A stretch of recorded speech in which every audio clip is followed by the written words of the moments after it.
school fans out there, welcome back to the Bottom Dead Center show. I'm calling it a show now. We ain't a podcast. There's just too much shit to see on the screen.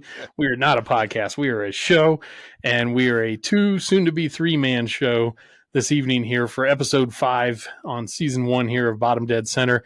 You saw the screen title. This is Conversations with Mr. Excitement tonight. It's going to be a little story time with Jim Koehler coming up. And you might be saying to yourself, but he drives Avenger now. How can that possibly be old school? Well, you don't know enough of the story, and we're going to get you up to speed on that tonight. So anyways, joined by my co-host, Frank Krimmel, this evening. Frank, it's good to see you. It's you and I holding it down this evening for the boys, but that's okay because Mr. Excitement is going to bring some pretty exciting conversation to us. But we're going to kind of keep the first and the last parts of the show kind of quick tonight because we are expecting a long and entertaining conversation with Mr. Koehler. So tell us, where have you been lately? Have you had a little time off from the Hot Wheels Monster Truck Live Tour, or are you guys still out there grinding it out? Yeah, actually, we were off this past weekend. It was actually really nice. I went to Langley Speedway in Hampton, Virginia, with Scott Lidicote and watched some our mutual friends race out there. It was a lot of fun. It's cool, Kyle. As you know, it's funny. It's like you got a weekend off from doing what you do for a living, but you end up at a racetrack. It's like it makes no sense.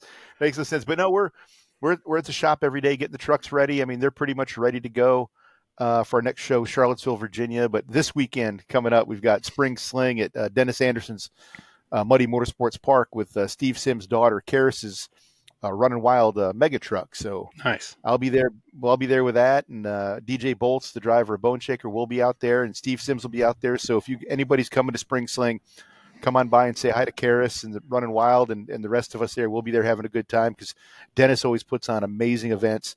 So we're looking forward to it. It's gonna be a good time. So I'm recording tonight. If you notice, my surroundings have changed a little bit. I'm recording out in my garage bar. I call it the archive. I got a little chunk of Bigfoot 4 hanging on the wall back there. This is my little place of solitude when the weather's good here in Wyoming. So pardon the sound of an airplane just flying over my house. If anybody at home heard that, I wish like hell that was my private airplane coming to pick me up to whisk me off to Dennis Anderson's Muddy Motorsports Park. But alas, that is not to be. So in any case, on my side of things, just holding it down in the beer business, nothing exciting for what y'all are used to out on the road still with your monster trucks. That being said, we had a excellent couple of releases last week with OSMT on our YouTube channel and some Instagram news. We hit over 1,000 followers this past weekend on the Instagram channel. So I dropped a very special surprise episode of OSMT Prime. That's of course our series that we roll out when we have just some of the absolute finest pro production video footage in our collection we like to share. And it was a mashup of a never before, as far as I know, never before seen Ford Motorsport commercial 30-second spot featuring Bigfoot 3 in a couple of those clips, which is pretty stellar if you're any kind of a motorsports fan, especially an 80s motorsports fan. The J. Walter Thompson advertising agency was who did a lot of that stuff with Bigfoot and for Ford Motor Company back in the day. So that's on there. There's also, as far as I know, produced also by J. Walter Thompson, a lengthy sort of Ford documentary about Bigfoot 1 and Bigfoot 3 with Bob Chandler and Jim Kramer doing all kinds of cool stuff in New Orleans, from driving the monsters up and down Bourbon Street to floating number 3 on duels on Lake Pontchartrain and then performing at the the Louisiana Superdome. So pretty spectacular stuff there. And then mixed in some house feed footage and some home video footage I've been gifted with of that actual event. So tied all that together, threw a cool soundtrack at it. So that was a cool release. Check that out on our OSMT YouTube channel. And then we also premiered a 2-day United States Hot Rod Association, Anaheim, California, 1986 show, courtesy of the Jim Oldacre collection.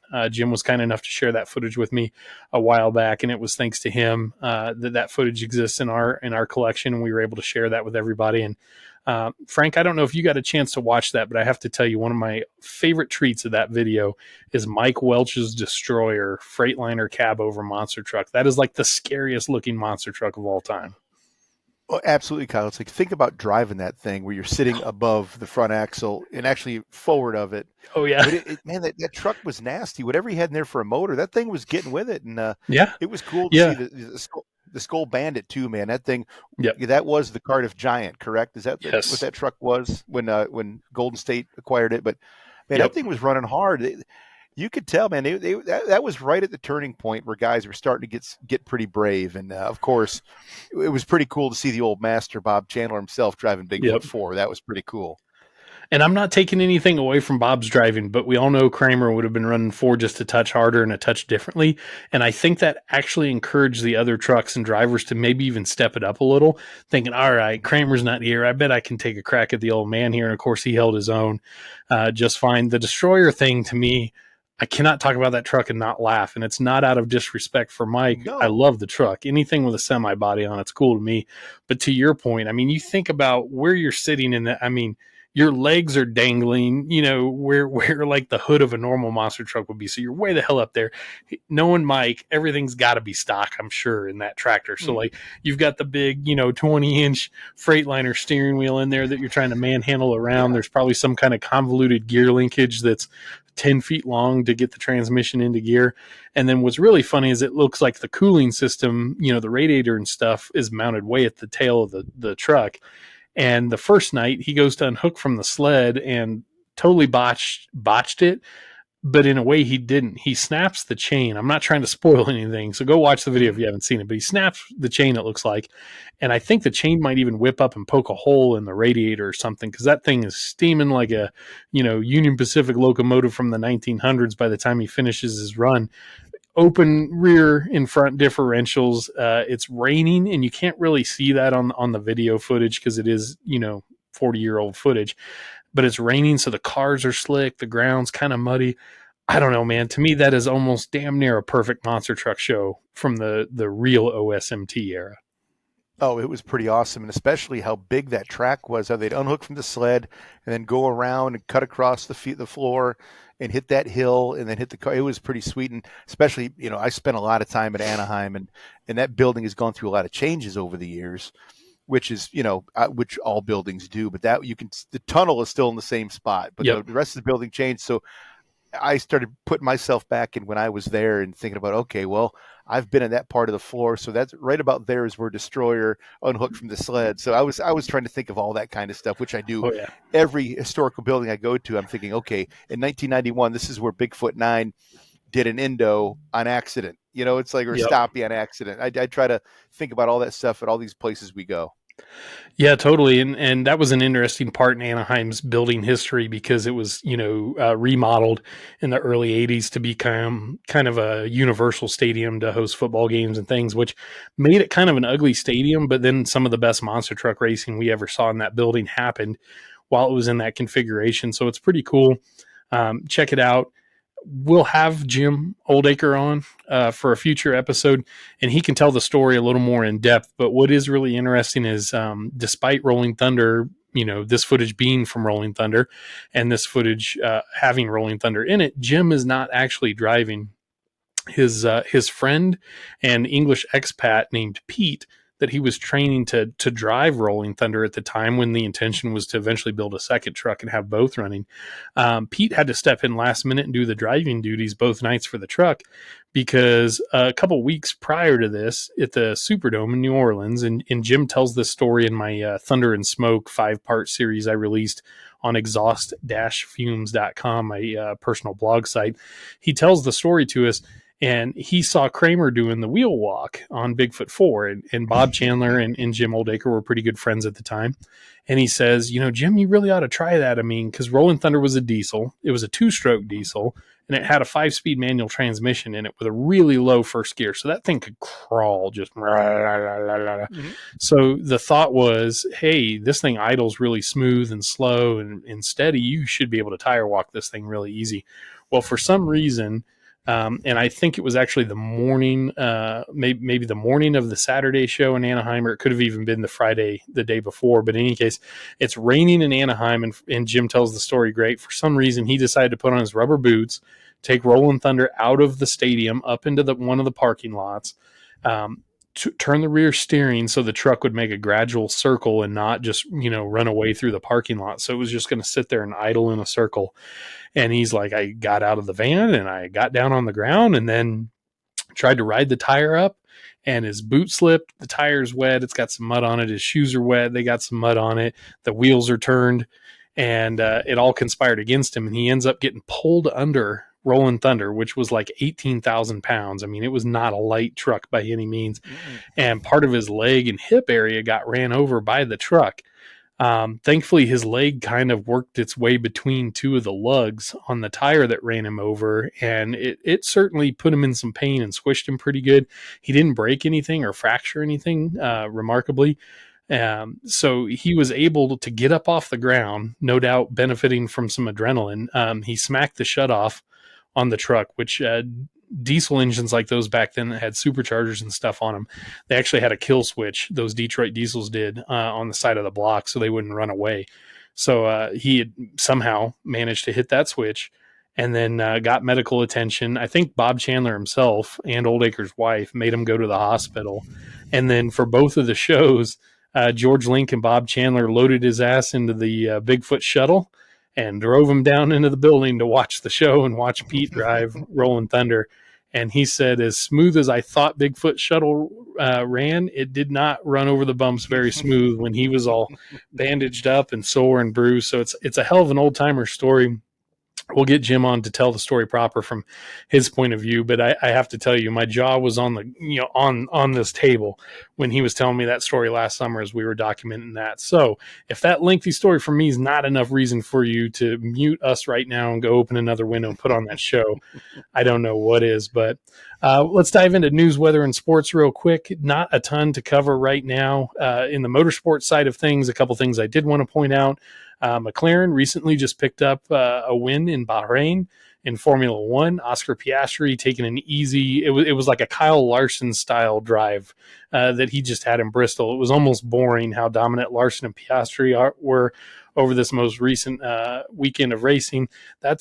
And I guess I knew this, but I must have forgot. It's kind of weird, Frank, but the nation of Bahrain owns a majority stake in the McLaren racing operation, and I assume the road car operation is too. So strange as it is for a New Zealander's name, Bruce McLaren, of course, was a Kiwi, on an English-based racing team, and they're primarily owned by an oil-rich country in the Middle East, but they won their second home race, I guess you would say, which is pretty wild. And then, like I said, we had a processional at NASCAR at Bristol. We were expecting 20 to 40 lap tire windows, and instead they were going like 100 and some odd laps on tires. So unfortunately, yes, I'm a homer. I know it, but that was a snooze fest. And the only excitement I experienced on Sunday was Blaney trying to maximize tire strategy. And unfortunately, that didn't work. Talked about monster trucks points chasing, wrapping up. Of course, Frank, we're starting to see some world finals, spots get locked in from some different people, and that'll be something I want to dig into here in a couple weeks, maybe when we have a little more idea of who's actually locked in. Of course, we're hoping Mr. Excitement and Jim Koehler is going to get his bid there, and we'll talk to him about that a little bit later on. Our friend Elliot Miller, friend of the show, owner of Monster Truck Throwdown, as well as his High Tide and Little Miss Dangerous monster trucks, looked like he brought home third and fifth place, I believe, with their trucks on the All-Star Monster Truck Tour. So they closed out that tour. Congratulations to Elliot there. A podium finish with his truck, and always love seeing somebody that has literally come up through the ranks with just a Sharpie and a toy in their hand to get autograph, and then it turned into a camera, and then it turned into a radio, and then it's turned into a steering wheel now. So we love seeing the success with Elliot there, and I know both of us have some great Elliot stories, and one of these days we're going to get him on the show here. And then Brian Manson's Toughest Monster Truck Tour, I believe Grand Forks is going to be their final show of their indoor season, their final points paying event of the year coming up this weekend. So by the time you're watching this, they may have already started into their weekend. We'll see how that wraps up. And of course, we'll cover some of that on a future episode of Bottom Dead Center. But Frank, throwing it back to you. What are you seeing in motorsports that's got you kind of interested right now? Well, Kyle, you are too. I'm an IndyCar guy, and man, the IndyCar race is pretty good. Long Beach is always good for, some good stuff, a lot of passing. But I do have to send a shout out to Santino Ferrucci, the number 14 AJ Foyt car, he went from P27 and ended up finishing 11th. That's a lot of passing cars on a road course, and just a pretty impressive drive by him. You know, the guys are on fuel strategies and all this and that, and he got bit by a little bit of the pit stops and cautions. But man, going from P27 to P11, I don't know. Doesn't matter how you do it. The fact that you can go that far on a grid like that, that is that tight, is pretty impressive. So that was my highlight of non-monster truck related stuff this weekend. I love that you brought that up. Long Beach IndyCar is definitely one of my favorite races of the year. Not just IndyCar, any kind of racing. Kyle Kirkwood, I believe, brought home the victory, if I'm not mistaken. So, cool seeing an American driver on the podium there. Kind of put a quick stop to Alex Palou's run towards trying to dominate the entire season. He's our current Max Verstappen of the IndyCar world, it seems right now, although I would argue he might be a little more likable.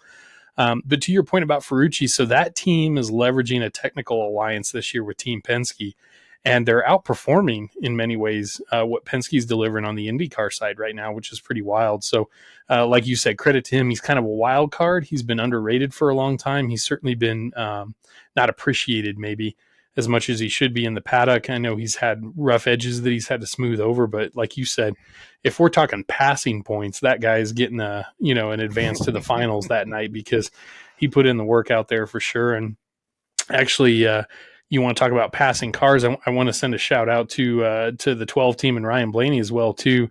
I was looking at some of their metrics and stuff during the Bristol race, and just this whole season ranked against the rest of the field, they have the first or second highest speed rating of the season, and this dude has passed like 9 million cars trying to get a damn win this season. So whatever bad luck he's got hovering over him, I personally hope that goes away. But I tell you what, if you do nothing but watch the 12's onboards during a race, you're in for some entertaining shit, because that guy is a passing machine at a time when honestly NASCAR is not as competitive, I don't think, in the passing department as what we're seeing with IndyCar. So bring on the IndyCar, and I will actually be in Indy at the end of this month. Sadly, not for IndyCar related stuff, but happily for beer related stuff. So, I mean, it's not like that sucks. I'll be out there for the Craft Brewers Conference as I go every year. It's in Indy this year.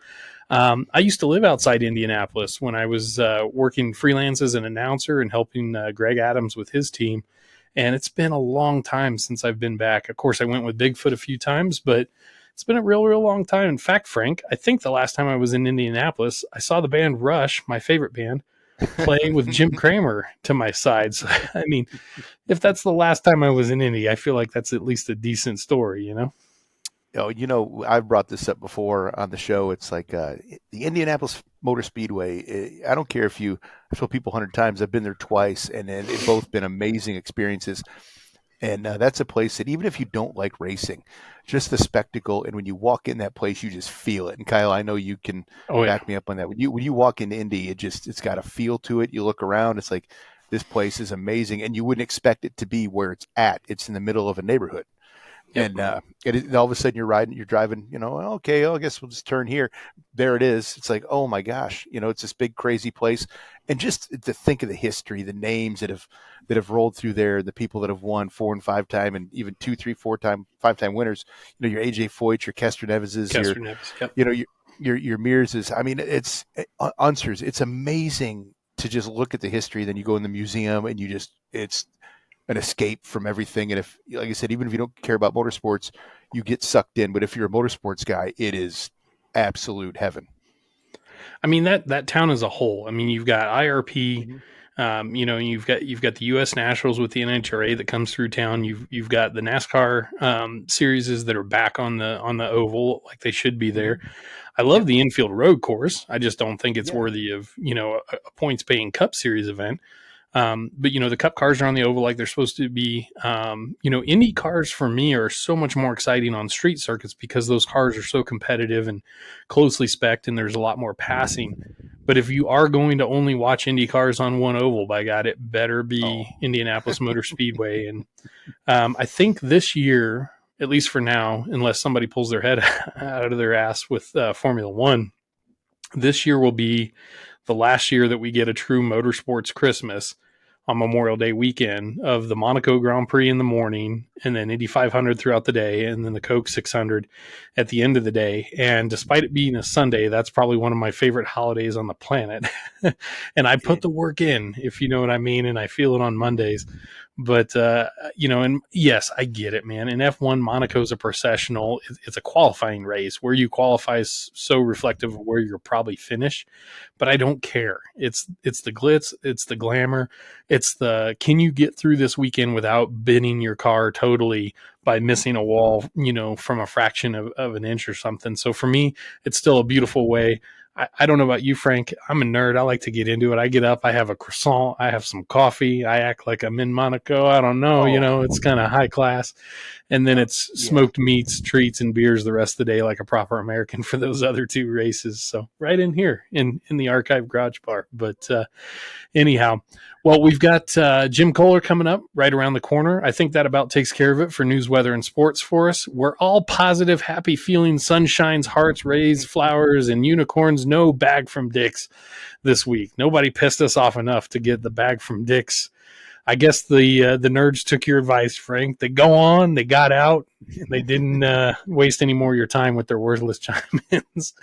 So anyhow, let's go ahead and we're going to take a quick break, and then we're going to welcome Jim Koehler, Mr. Excitement himself from Team Scream, right here on a Bottom Dead Center.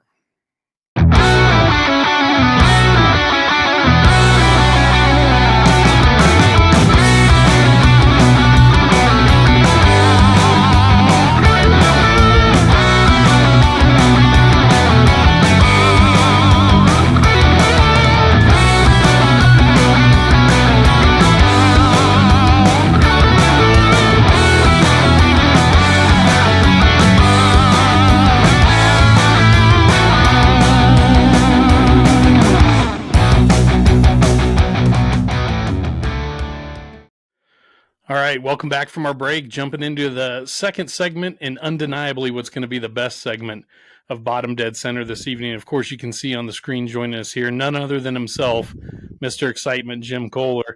Jim, how many times have you been called Mr. Excitement in your life? Ballpark it to the nearest 100,000. At least 100,000, for sure.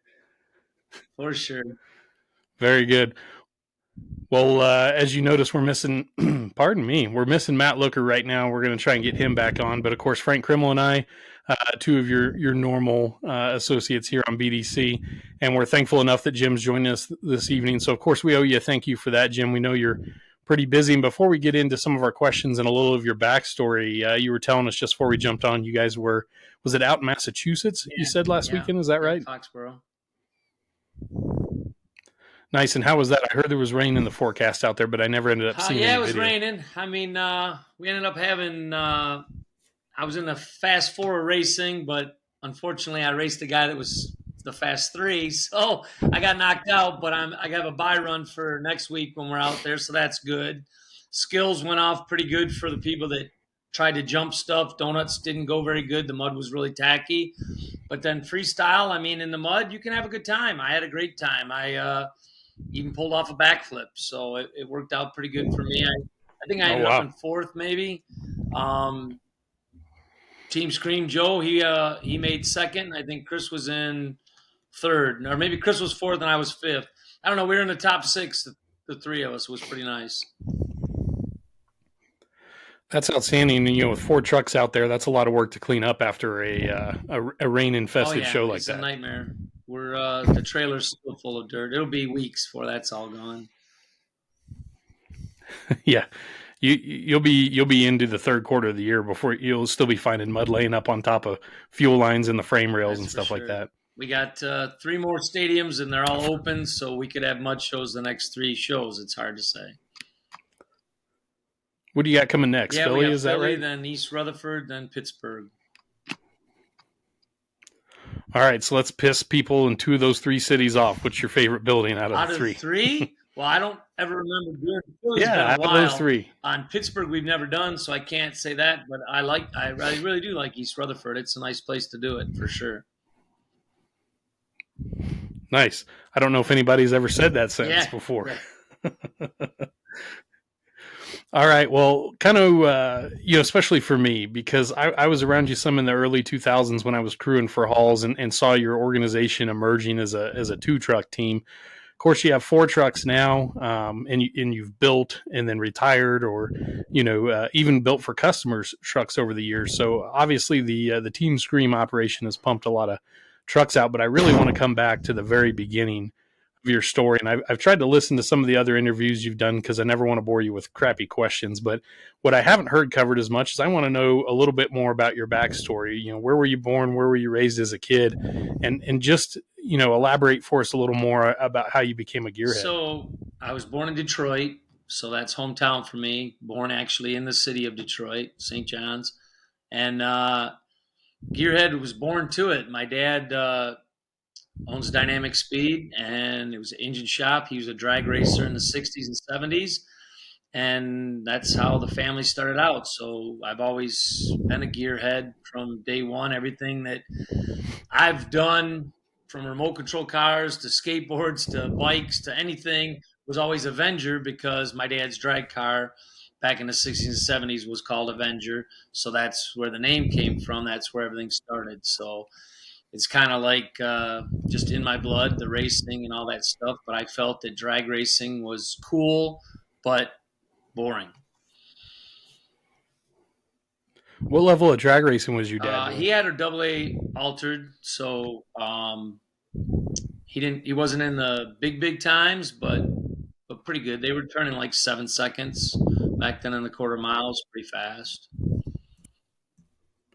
So, what were some of the tracks you guys were running around at when you a When little I guy was a getting little guy, I didn't taken, get to to go the to a ton of racetrack? the I assume. tracks. So unlike Monster Oh, Jam, where we take our kids, to monster trucks, we take our kids with us and drag them everywhere. I wasn't drug around. I mean, we did Milan, but like they traveled everywhere. And as a kid, hung out at home with mom and waited for dad to come home and hear how he did.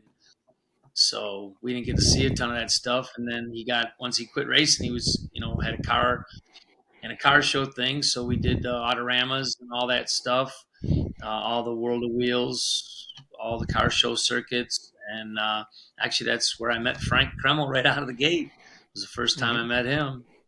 He had his little go kart. Lurking around the concession He stand was, at yeah. Cobo Hall. No, he had his go kart there. He came over to me. It was pretty awesome. Yeah. That's great. So, mom wasn't a big fan of going to the track either, or it was one of those deals where dad's like, "Y'all stay at Yeah, it's home. I got to pretty go much one race. of I'll the be back deals later." where like he was going to do his thing, and that was work for him, and that was it. So we hung out, did other stuff. So, give us a little bit of a time frame here. Like, were you watching any kind of racing on TV? Was there much Yeah, racing on NASCAR TV at was this on point? TV. I mean, I was a Cale Yarborough fan back in the day. Number 24, awesome dude. And then Petty's, all them guys. So we did a lot of NASCAR stuff. My friend Gordy, that I hung out with a ton, his dad was a big NASCAR guy, and we'd go to IROC races at MIS and see that stuff. And once I turned old enough to drive a car, we pretended we were NASCAR guys on the expressway. Probably not a very good thing to do. And then we pretended we were drag race guys, Friday, and Saturday nights on the back streets of Detroit. Probably not uh, very legal to say, but now they have a TV show out about it. Those guys from Oklahoma are making millions on stuff we did, back then. But it's just what we did. So, what neighborhood of Detroit, without incriminating yourself too much, although I think the statute of Yeah, limitations no, is probably it's past. expired, but what neighborhoods were you guys hanging around? Well, we would go down to Detroit to French Road. There was a lot of good racing there, and then there was spots, because what you would do, you'd be in Roseville and you'd be racing on certain roads. But when the police came, you'd go to the next city over. So you'd go to St. Clair Shores, or you'd go to East Detroit, or you'd move over to Sterling Heights. You would change locations. Everybody would kind of scream out where they were going, and then they would change locations. And if races would pick up there, then things would happen. So the nice part is, like, the police have to stay in their city. They can't follow you to the next city. So the people that got away, or didn't have any problems, because a lot of times it'd be loud exhaust tickets, or slicks on a car or whatever, so you want to be one of the first to bail out and hope that you got out far enough to where the cops didn't grab you and went on. Excessive display of Yes, horsepower. That would be a yes, pretty cool yeah. ticket. Well, that's awesome. So, how did your interest? I mean, okay, so drag racing type stuff, Yeah, NASCAR, you're yeah, watching it, you're around it a little bit, but that and wasn't quite right. doing it So for you. in '76, so I was 10 years old when we moved the shop out to the marina, and we bought a marina, and I started getting into all forms of racing, checking stuff out. I mean, I was young, but I started working at the shop, and I was doing all the degreasing and cleaning and tearing engines parts and doing stuff like that. So for me, I just was looking at different types of racing, and what I grew attracted to was like the off-road stuff, like the Iron Man type of stuff, Ivan Stewart, all them guys. To me was awesome, and anytime you could find that on TV was great. And I thought, this is what I want to do. And then as I got older, I found out to make that dream become a reality was way tougher than I could endure at the time. So I thought, what's the next best thing? So we started just piddling with our 4-wheel drive trucks off road in the backwoods and doing whatever. And we'd go to these jamborees and run their mud bog. And then we thought, well, let's, step up the mud bog program. So we started doing that a little bit. And then monster trucks came on the scene. And I'm like, well, these guys are getting all the glory. They're invited to the show. Everybody loves them. Everybody, we're paying an entry fee to try and win our money back, and we're getting muddy and it's crappy, but everybody's there to see the monster trucks. And I'm like, it's nothing different than what I'm running, just bigger axles, bigger tires, a little more horsepower. And it's all things I could achieve. So then I said, you know what? I need to build one of these because this should be tons more fun, because then you got the jumps, you got the track. It's not just a mud bog where it's drag racing, it's actual jumping. And that's what I wanted to do, in off road. But I could never, if I lived in California or Arizona, I probably would be driving an off road car and maybe would have never even did monster trucks. I don't know. But being from Michigan, once I got into the monster trucks and we built the first one, it just went from there, man. It was awesome. I think that kind of speaks to the regionality of monster trucks and 4-wheel drive stuff that, like you said, you might have been driving a 2-wheel drive pre-runner or something around as a senior in high school because that would have been some of the car culture or truck culture that you would have found in Southern California versus where we're all from in the Midwest. It was same thing for me growing up, at the edge of the Midwest here in the Rockies. It was about 4-wheel Right. drives, baby. Not just out of fun, but kind of out of necessity too. So, what monster trucks made an impression on you early on? I mean, it's probably truthful, but cliche also at the same time to say Bigfoot. But who else maybe Well, was the making an Bigfoot impression people on you were around the that Bigfoot time? people obviously were a dominant factor out there, and Dan Patrick with Samson was a dominant factor. But Carolina Crusher, Gary Porter with Carolina Crusher, Stop. Quick relax, put your hand on your tire. Hey, man. and I'm yapping. Gary Porter obviously was the number one person for me, but like Eldon Depew and those guys driving Taurus, those type of trucks where it was someone doing their own thing. David Morris, an Equalizer, those guys, you looked up to them, you seen the trucks. They were like setting their own thing aside. They were doing their own thing. They were independent, trying to make it big. Where Bigfoot had the jump on everybody, he had the big sponsors, he had the stuff going on, and I mean, they have great equipment and I have fun with all the guys there. But when I was starting out, they weren't as friendly as they are to me now. You know what I'm saying? It was like they were better than everybody else. And I guess rightfully so. You're going to be cocky about it. You're going to be cocky. But Gary Porter, I could call him, and I had no monster truck at the time. He didn't even know who I was, but I had talked to him at a show. He said he knew I was building one. I told him I was building one. He'd give me his number, and I could call him and ask him questions, and he would answer those questions and give you pointers and suggestions and all kind of stuff. To me, that's set me up to how I wanted to be the same as how he was to me. So when young guys are getting into it and people are talking, I always tried to help everybody out that I could, because the same that's how it happened to me, and I wanted to pass it forward. You know what I'm saying? And that always struck awesome to me, is that how good of a guy Gary was. And he was an awesome driver, had a great career. He should still be driving as far as I'm concerned because he's an awesome dude. We talk about Gary quite a lot on the show because we're all pretty fond of him. And I love hearing a story like that where he was being a good steward of the sport for somebody that he didn't even know was necessarily going to be not only part of the next generation, but really part of the next 2-3 generations. And I think that's a brilliant compliment, to his character. Wouldn't you agree, absolutely. Frank? When I was driving for Monster Jam, had a chance a lot to run with Gary and be paired up with him and just be around him. And like what Jim said, Porter is an unbelievable guy. People on the outside don't know, but Gary is probably the nicest guy you will ever meet. Yeah, he's It's pretty hard to believe how underrated he is, as highly as everybody in the industry rates him almost universally. Yeah, I mean, I honestly think you'd have gave that guy one sponsor that would have helped him out more than what he needed. Sky would have been the limit for him. There's no doubt in my mind. Well, just seeing what he. Oh, go ahead. So this sounds kind of like around the. Oh, sorry, Frank. No, go ahead, Frank. Seeing what Gary did with what he had and doing it all on his own with his 4-wheel drive shop and his brother and all the guys Wiggins that would come help him. Doing how he ran back then, how fast he was going, how good he was running on that Pendant Tour in the early 90s and TNT, unbelievable. Like Jim said, if he would have had one sponsor that would have stepped up and just done a little bit more for him or a little for him, who knows what he would have turned into.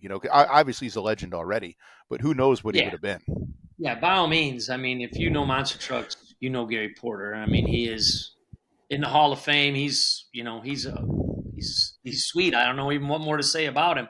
100%. But his career could have been a different path. You know what I mean? You could have had that Carolina Crusher as a way bigger name than what it ended up being in the end. I mean, it's still a good name for us, but you can ask kids nowadays, and it's not out there. They don't see it. They don't know it. You know what I mean? So it got pushed to the wayside a little bit, but we still appreciate it. We still know what it's all about.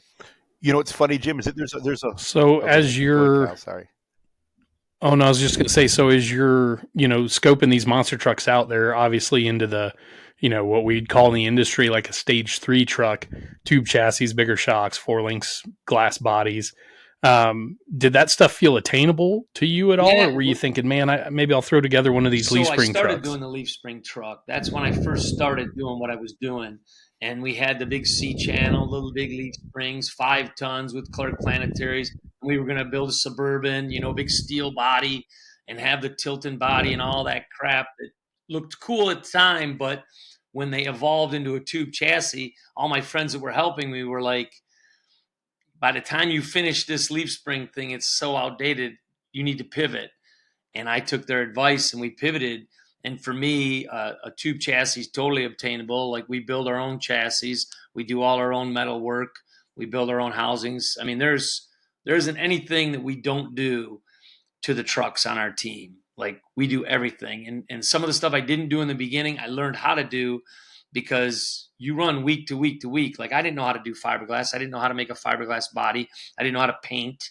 I didn't know how to do any of that stuff. But I learned it because you have people that are helping you and they don't mind helping you and they get the truck done. And then the next week you bring it back to them and say, yep, we got to paint it again. They're like, well, I just painted it. And it's like, well, there's another show and we crashed. And they didn't realize that it was going to be something every week you'd crash and every week you're fixing it. So it's like, no, you need to learn how to do this yourself so that you can make sure you make the shows because you give your body to the body guy. If he didn't have it done, you looked pretty silly going to a show with no body. So that's not a. So diving back to your first truck project that you had, where were you sourcing all your stuff from? Do you remember? Like, had you bought this stuff off some other monster truck guy, or did you have to start from scratch with everything? The planetaries, I started hunting out planetaries and ended up Mark at Boyce Equipment. I met him at one of the jamborees and I talked with him and he said, oh, you could get a set of Clarks. He's got a set of Clarks he would sell me. And at the time, I didn't know what planetaries were good, bad, or indifferent. I knew there was Pettibones, I knew there was Rockwalls, and I knew there was Clarks. So I'm like, everybody had, and I knew there was ZFs too, but that didn't seem obtainable to me. So I was going to go for the 3 main ones. And Mark said he had a set of Clarks, so that's where I started with. And then I talked to Rich Cummins, who made the 2-piece wheels, told him I had a set of Clarks. I needed to get some wheels. He started making me wheels and then housings and stuff. We just started doing that, building the stuff ourselves. Gary Porter told me that they all were going to F-106s instead of the 5 tons. So then I started hunting out F-106s, going to junkyards and truck places to find them. And as I found them, then I started, I had the housing so I could cut it off, put flanges on it, and start building the housings, and just started going from there. And when my first truck actually had the swing arm cantilever rear shocks set up like Gary had on his truck. I mean, a lot of it is from taking pictures of their trucks, measuring things, and getting ideas that I thought, it worked for them, and I thought it's going to work for me. And so a lot of that stuff, that's what I did. So we didn't really outsource anything. I even built my own shocks, like from scratch, like started with aluminum and machined all the caps and did all the stuff. I had time. I didn't have money. That was the thing. If I had the money, I could have bought stuff from everybody and got the truck done in no time. But it took me from the day I said I was going to build a monster truck to the actual day it came out. It was like 9 years of time lapse. You know what I mean? When we first started building the tube chassis, it was probably 3.5 years from when the first tube got bent to when the truck debuted. So I mean, it's like a house. You got to spend the money over time. You know what I mean? It's a big chunk of cash, and I couldn't front it all, so I had to do what I could, and by making a lot of shit myself, saved me a ton of money, but took the time. So tell us how are you making ends meet during the day and coming up with some of the spare money? You're working in a marina, you said? We own a marina and a speed shop, so I do all the cylinder heads at the speed shop, and I work at the marina spring and fall, putting the boats in and out. And then I got a job at a place called Total Performance. I worked at nights. They did a lot of display motors for like the auto shows themselves, where you ever see the motors that are cut open and you can see all the internal parts and they're all polished and painted really awesome and look really cool. So I was making those parts, cutting them open and sanding them, polishing them, getting them to where they could put them together on these motors to do that as exercise. So I worked 2 full-time jobs. And then I worked at a place called Diamond Dye and Mold. My brother got me a spot in there when there was off time at Total Performance, where they weren't doing display motors, just so I could make as much money as I possibly could. And then in between, we're buying cars from like a salvage auction to, hits and stolen recoveries and whatever, so we can fix them, get them roadworthy, and then resell them to make a profit. So a lot of that took away from the time working on the monster truck, but it was a necessity because I had to make the money to get the parts that I needed. So that's why it took 9 years. You know what I mean? It's just, I would have had a big chunk of cash and could have just started doling money out. It would have been awesome. Because now we can build a truck in, less than a year and have something awesome, because we just know what to buy. We know what to get. We just start doing the parts, and we can whip out a chassis like that. So I want to talk to you about your in-house manufacturing stuff when we get a little later on. So don't let me forget that. But I had a funny story kind of about some of those cutaway things that you were making, and I've encountered those lots of places. But, my oldest daughter's 11, and she's been starting to ask mechanical questions as we have a 1980 Bronco that we're trying to rebuild together. And I don't know if you've ever been to Wyoming, but it's not very easy to do that outside about 9 months out of the year. So we're not getting there very quickly. But anyways, we're at the American Museum of Speed in Lincoln, Nebraska last fall. And they had a cutaway of a General Motors, 350 cubic inch small block attached to a 2-speed Power Glide. And this was old stuff, well before your time, that had been cut away. But it was a beautiful, beautiful cutaway of an automatic transmission and an engine. So I found myself being able to describe the functions of the internal combustion engine pretty easily. But when we got to the automatic transmission, I don't think the cutaway helped to clarify things a whole lot. So my question for you is, as you're cutting these things apart, you're no doubt learning about them a little bit as you're cutting them apart and making these displays out of them. Did you realize at the time you're kind of absorbing a lot of mechanical information through osmosis, or were you just totally baffled by some of the stuff? No, I wasn't baffled by any of it, because I only did the motor stuff of it, so I didn't do any transmission stuff, cutting any of that apart. But motor wise, I mean, by that point, like, I was already pretty pretty far advanced in the motor stuff because, like, from 10 years old, I was tearing small block Chevys apart and sticking them into a hot tank and then pull them out and spray them off with water and air and get covered with grease and, grime, getting them clean so that they, the guys at the shop could bore it out and do whatever they're going to do to it to turn it into a performance engine. So I learned, pretty early on a lot of mechanic stuff and a lot of stuff. So that stuff came natural once I started doing them, taking them apart. You ask questions, you learn how an engine works and what does what and what things are called and it just cranked right along from there. So working there pretty much moved me up the ladder engine wise, and that's what made it awesome for me as far as monster truck goes, because we just pulled the engine out of Chris's truck. When we got home, he had a hurt piston. I've already got it apart. I've already got the block in the machine to hone it. Like I'll have the motor back together. I could have it back together if we had a show this weekend and put the same exact motor back in it, but I'm not going to push myself because we have this weekend off and it's holidays, so we're not going to get as nuts. But that's the cool part about it. I don't have to call someone and send that engine out and put another engine in. Even though I have spares sitting on the shelf, I like to put the same motor back in if I can, and that's what I'm going to do. The the industry's changing by the day, but definitely you're a product of that era in the industry where if you were going to own a truck, you had to know just about everything on it inside and out.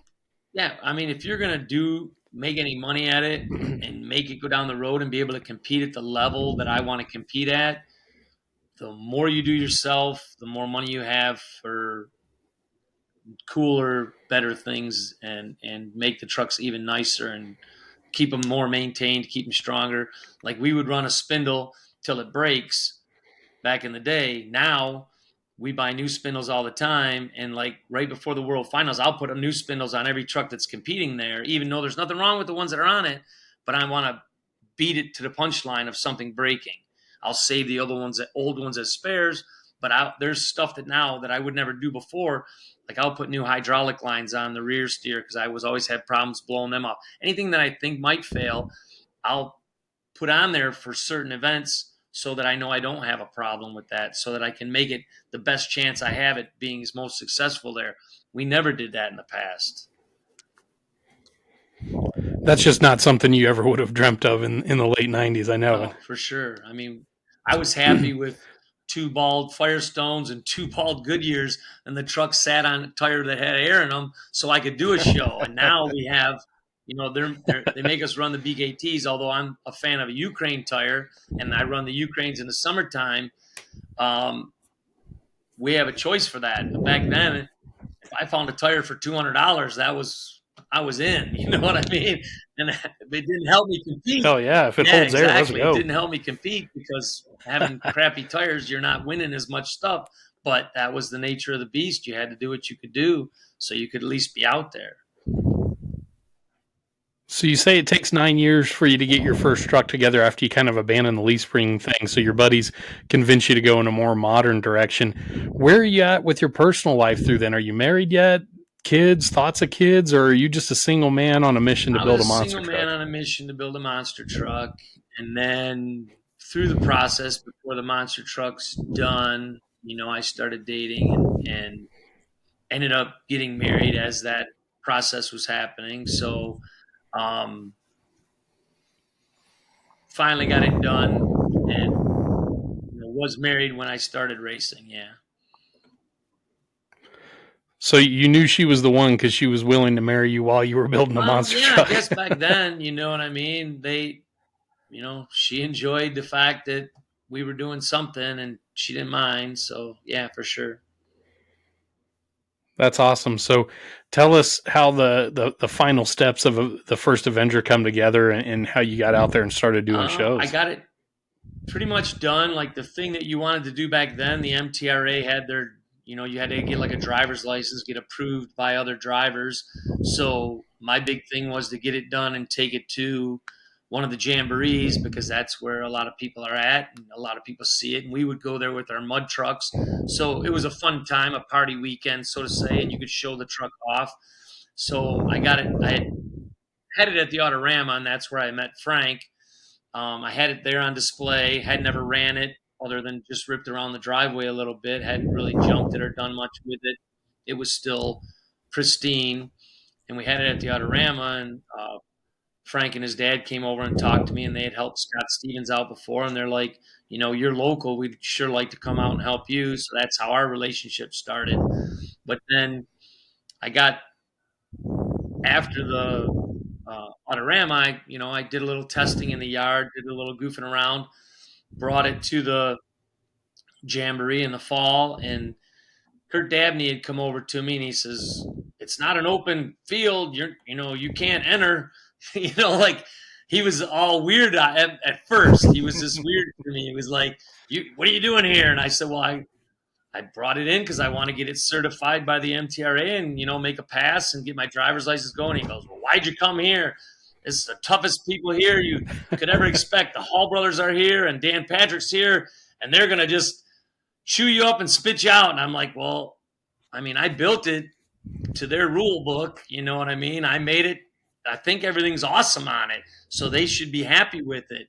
And it turned out they were ecstatic with it. Like Dan Patrick complimented me, and Tim Hall was like, "Man, I can't believe how nice this truck is. Was super clean." And the details that I put into certain things, they were like, "We don't see this from anybody." They were excited. Little did they know it only weighed 8,500 pounds, which was way under their weight limit. But I didn't know it either because I didn't build it on a scale. You know what I mean? I built it with the specs that they said you needed. It ended up being lighter. Like, Scott Hartsock's truck was light. His was super light. Taurus was super light. A lot of trucks were light, but they went off a 10,000-pound rule, and I didn't know that I wasn't in that rule till we finally weighed it a couple years later. It wasn't even till a couple years before we weighed it. And I made my pass there, and it was a successful pass. I didn't have to do anything but jump over cars, and they wanted me to start it and shut it off and see if I could reach all my controls and all that stuff. And it worked out good. And I had to go back to Kurt Dabney. Not that he was trying to be mean or anything. He was just confused as why I was there. And after that, when I did a bunch of shows with him, we would joke about it, and we were good friends. Like he had a lot of cool stuff and a lot of cool designs and stuff that he was doing that I thought was pretty intriguing, and a chassis design that I thought was awesome that he never did build, but had a nice CAD drawing of that I thought would have been a really cool deal. Not my style, but it would have been awesome for somebody. So I'm not trying to say that we were enemies after that. He was a good dude. Everybody was cool to me, but it was where I went because it was close to home and got to check it out. And it was pretty awesome to get it certified by the two toughest people that were doing certifications at the time. And they both approved it and were super happy with it. So tell us a little bit about that first generation suspension design you had on your truck, because I know you had the front shocks were mounted inboard of the frame rails, if I'm not mistaken, and then you said you had cantilevers in the the rear, right? So I made the chassis wider than what everybody else had, and I don't know if I just did it because I didn't take good measurements when I was measuring other people's chassis, or I did it because it made it roomier for me and it fit the body better. I don't know what the reasoning was. We picked a number and that's what we went with. So it was wider, but the shocks going inboard worked out. It worked out really good with the shocks that I made. And my style of shock was I had on each corner, there was a cushion shock and an air spring. So it wasn't like the standard nitrogen charged shocks you have now. The cushion shock was mainly just to dampen what the air spring was doing, and the other one just had nitrogen in it. There was no oil in it. It was like a solid air spring setup. So it's a little bit totally different actually than what we run now, but it was where I could start. You know what I mean? It was a starting point for me, not knowing anything about shocks or who made shocks or who had the good shocks and who had what. So it was a good starting point.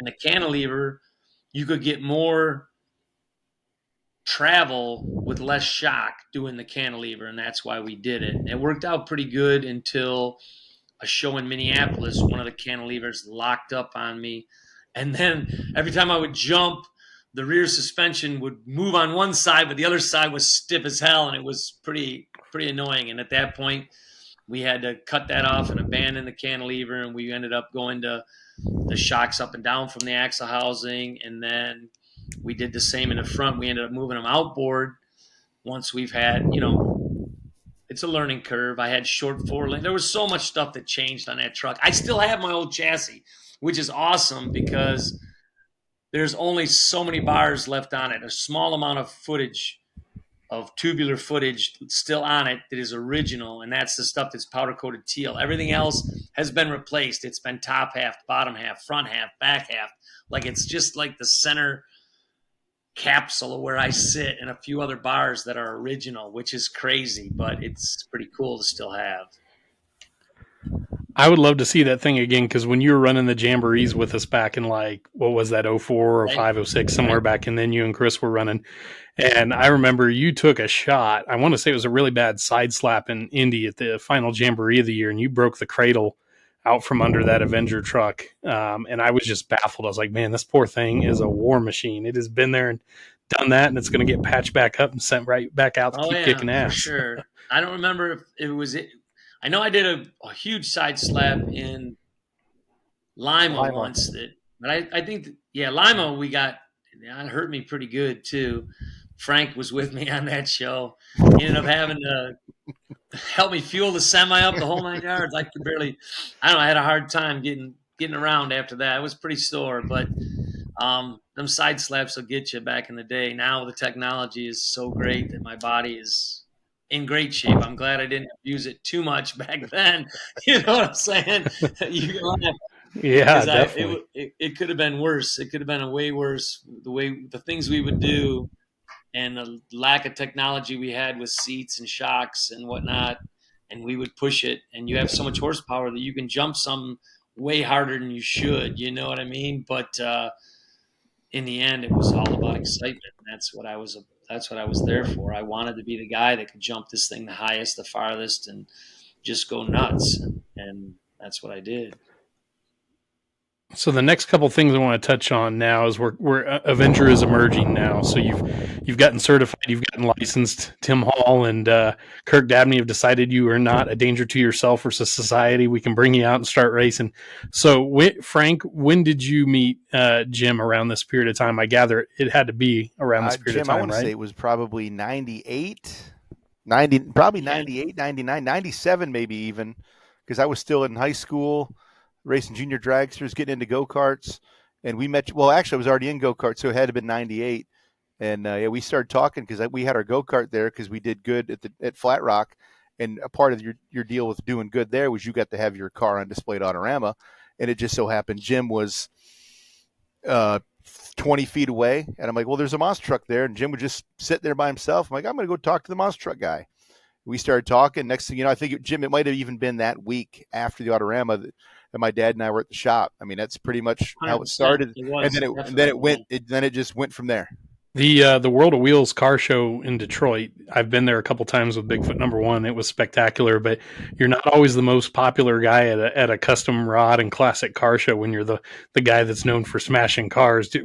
Is that why Jim didn't have an autograph line you're able to get over there, Frank? The Autorama goes in cycles, as Jim knows. So it's like there's certain times it's busy, other times it's not. So it might have been like on Saturday night or evening or afternoon when it was kind of slow, or so I'd be like, just go over there and start talking to Jim. And we started talking, and like I said, next thing you know, I think it was that week where I'm at the shop doing whatever he asked me to do. And that was one thing with him that I knew he was new to the business, and I was super new. I'd been around Scott Stevens in the early 90s, but I was young then, so I didn't know. And I mean, shoot, I still don't know. But being around Jim, he would make me do things in which I would do anything he asked, and Jim will attest to that. I would do whatever he said to do. For sure. And he did. You know what I mean? Even if he had no clue, he would give it his best attempt. And, he did good, man. Like, he picked stuff up.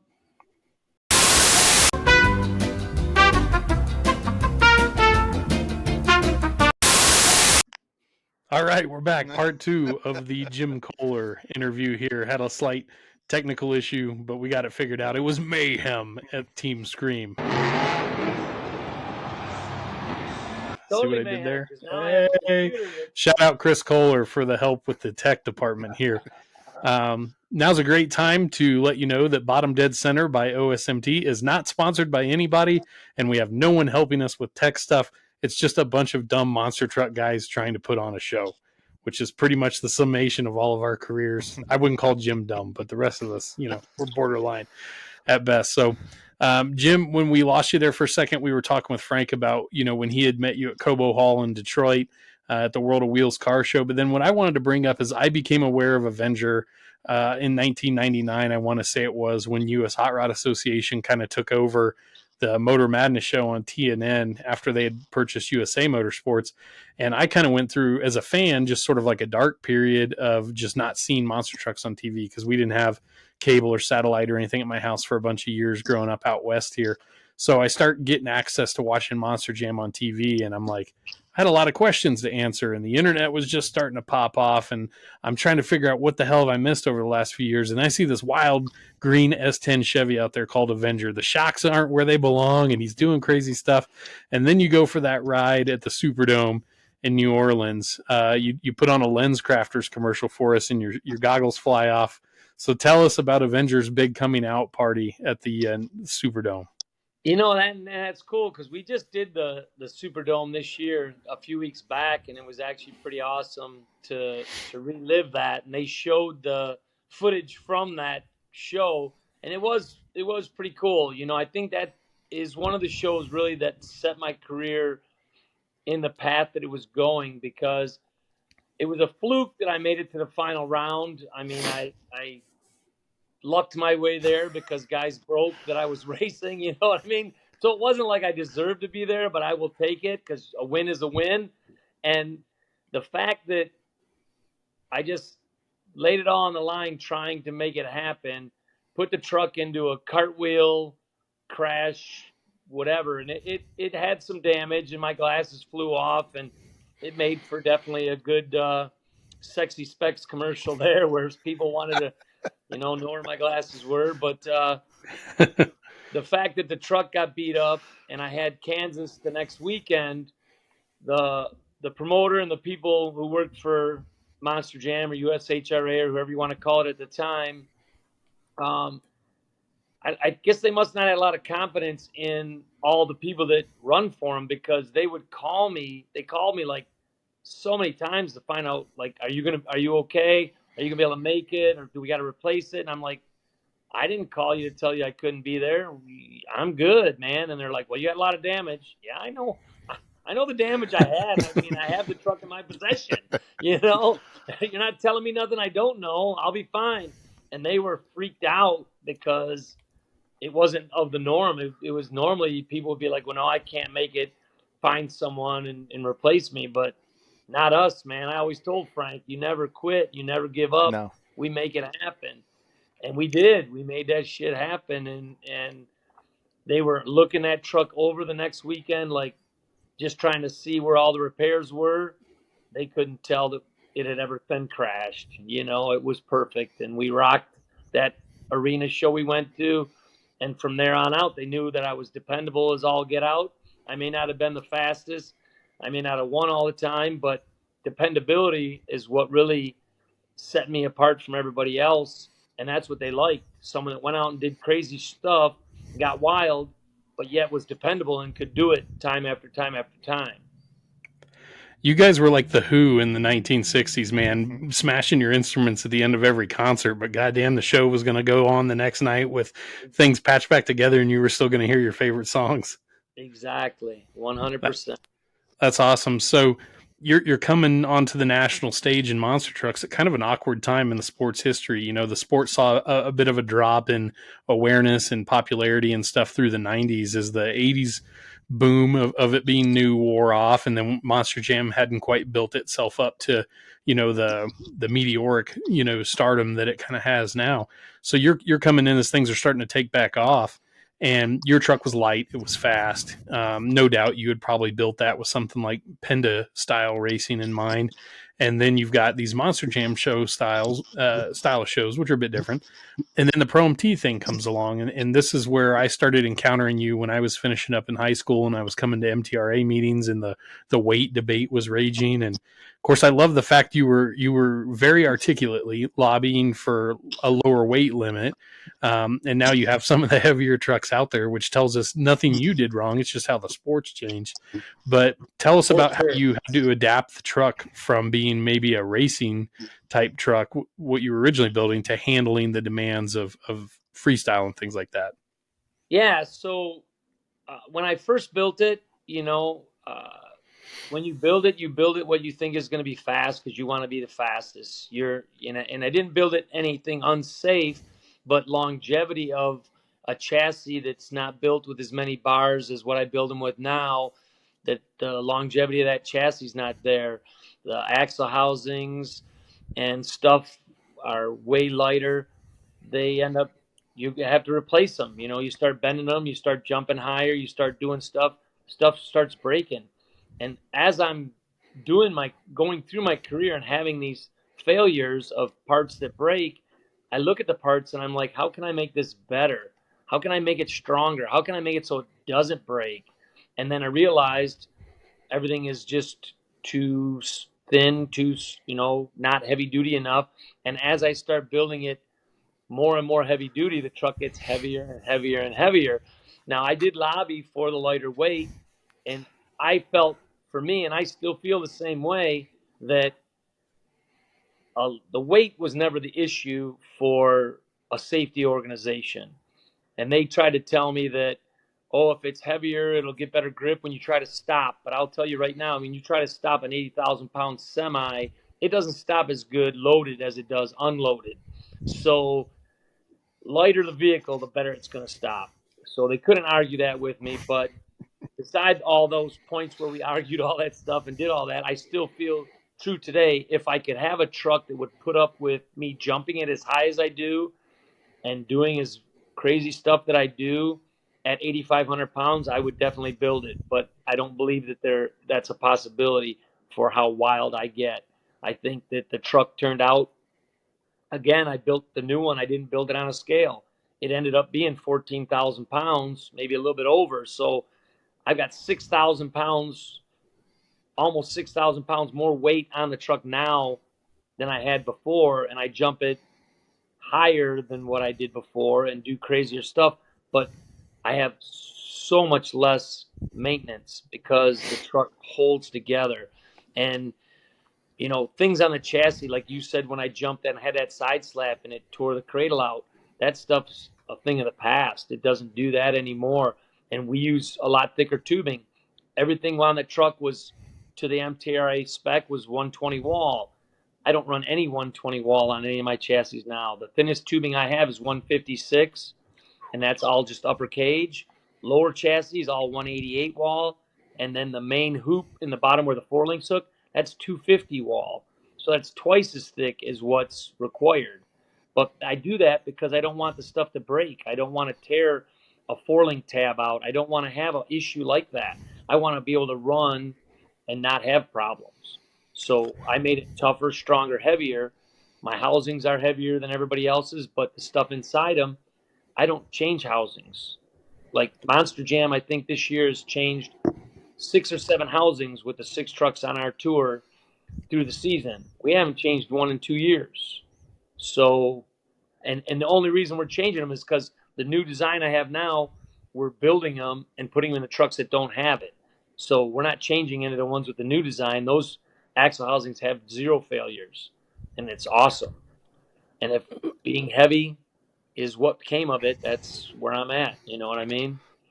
So 25 years, 24 years, and 6,000 pounds ago, Exactly. you were running some of those Pro MT events, and then you had a team truck debut with you around 2000, 2001, the Brutus truck. And Right. So kind of tell us how that relationship came to be for you guys. So when I first decided to build my truck, my friend Chris Bergeron was running mud drags, and he had the fast mud drag vehicle, so I always helped him with his mud car. and he would run all the fast classes and all the unlimited classes. And he had a big motor in it and super fast, holds some records for, being super quick. And he helped me build Avenger. And we would go to the jamborees with Avenger and the mud car, because he would run the mud car there and I would run the monster truck there if I could, or just have it on display. And then he's seen how much fun I was having with the monster truck, so he thought, I need to build one of these. So then we started building his chassis the way he wanted it, and has his thoughts were different than mine, but it's going to be his truck. So his chassis was tiny, man. It was thin, narrow. His probably would have been lighter than what mine was, but it was the way he wanted it. You know what I mean? And it's what he was used to, because he ran a mud bogger and a mud drag car, tiny little thing like a light rocket, with a big motor. And he spent the money on the big motors. He's a plumber, so he had a lot of extra cash, and he had big motors. Note to all you plumbers out there, we know you got money. Start building monster trucks. They do. There's no doubt. If they're plumbers that work, like he worked his ass off. Like that's a guy that owns a plumbing company with very few employees, but taking on jobs that you would see most plumbing companies that have 20 guys on the job site. He would do a job like that with him and 2 other guys or 3 other guys and knock it out just as fast, if not faster, and better quality than the other guys, just because he worked hard. He's probably the hardest working person I've ever known, other than myself. And he's awesome dude. I was gonna say. I can't brag about myself. Other people can brag for me about me, I guess. But he's awesome, dude. The dude he's like a machine. And it was, 2 buddies having 2 monster trucks to go out and have some fun with, and that's what we started doing. And it was a good thing for me and a bad thing in a way, because in a good thing it was that we were both going out and running 2 trucks and 1 trailer and having a good time. But the problem was he was on this ZF kick, and everywhere he went he was breaking a wheel off and wrecking this and wrecking that, and we were up all night working on his stuff. I had a lull in my career, because he would run before me, because they went by, newer people went earlier in the program, and then the veterans went later on, and I was more of a veteran than him at the time, even though I was still new. But I would watch him go, and he's got a tire tore off, and this is broke, and that's broken, and I'd be like, God dang, how late are we going to be up already? And then I wouldn't run as hard, because I felt like I didn't want to make that much more damage and work for us, because we weren't a very big team. It was Frank and me and Chris, and maybe if some volunteers came by, and then I seen that I was suffering, and it was only like a year maybe that I did that. And I said, you know what? I can't do it. I got to run as hard as I can. I got to let me be me. And if we can't fix him, he's the one sitting out, not me. I'm getting mine done first, and then I'll help him with his, because I'm not missing out and going to wait. And then we finally got rid of the ZFs and put Clark's in his, and made the trucks more compatible and more the same, and engineered more cool stuff, and made his truck dependable before his career was over. Because he'd have kept up with the ZFs, they wouldn't want to hire him anymore, because dependability was down, horribly down. That one Pro MT event you guys ran together, I think it was Kansas Speedway, maybe in 2000, 2001, but I think he broke a spindle on one of his passes out there, and man, that thing was light. It was, different use of the word, but spindly, like it was like a grasshopper out there. It was really light, but man, when it snapped that wheel off and stuff, and you just saw how little there was to the framework on that. I mean, it looked like 4 guys like our size could go out and pick that sucker up and drag it off the track and keep the show going. It was light. Yeah, it was definitely light. There's no doubt about it. And you would think that you could do that, although they were heavier than that. But yeah, it was crazy. But he upgraded, and he did awesome after we upgraded, and we made it more dependable. And he had a lot of cool moves and a lot of cool stuff that he did in his career. And I think it's pretty admirable. And in fact, at that Kansas race, that is where we met Jason Becker, which has designed a ton of stuff for people, T-shirts and whatnot. He's the one that drew Brutus for us, and that's where Brutus started.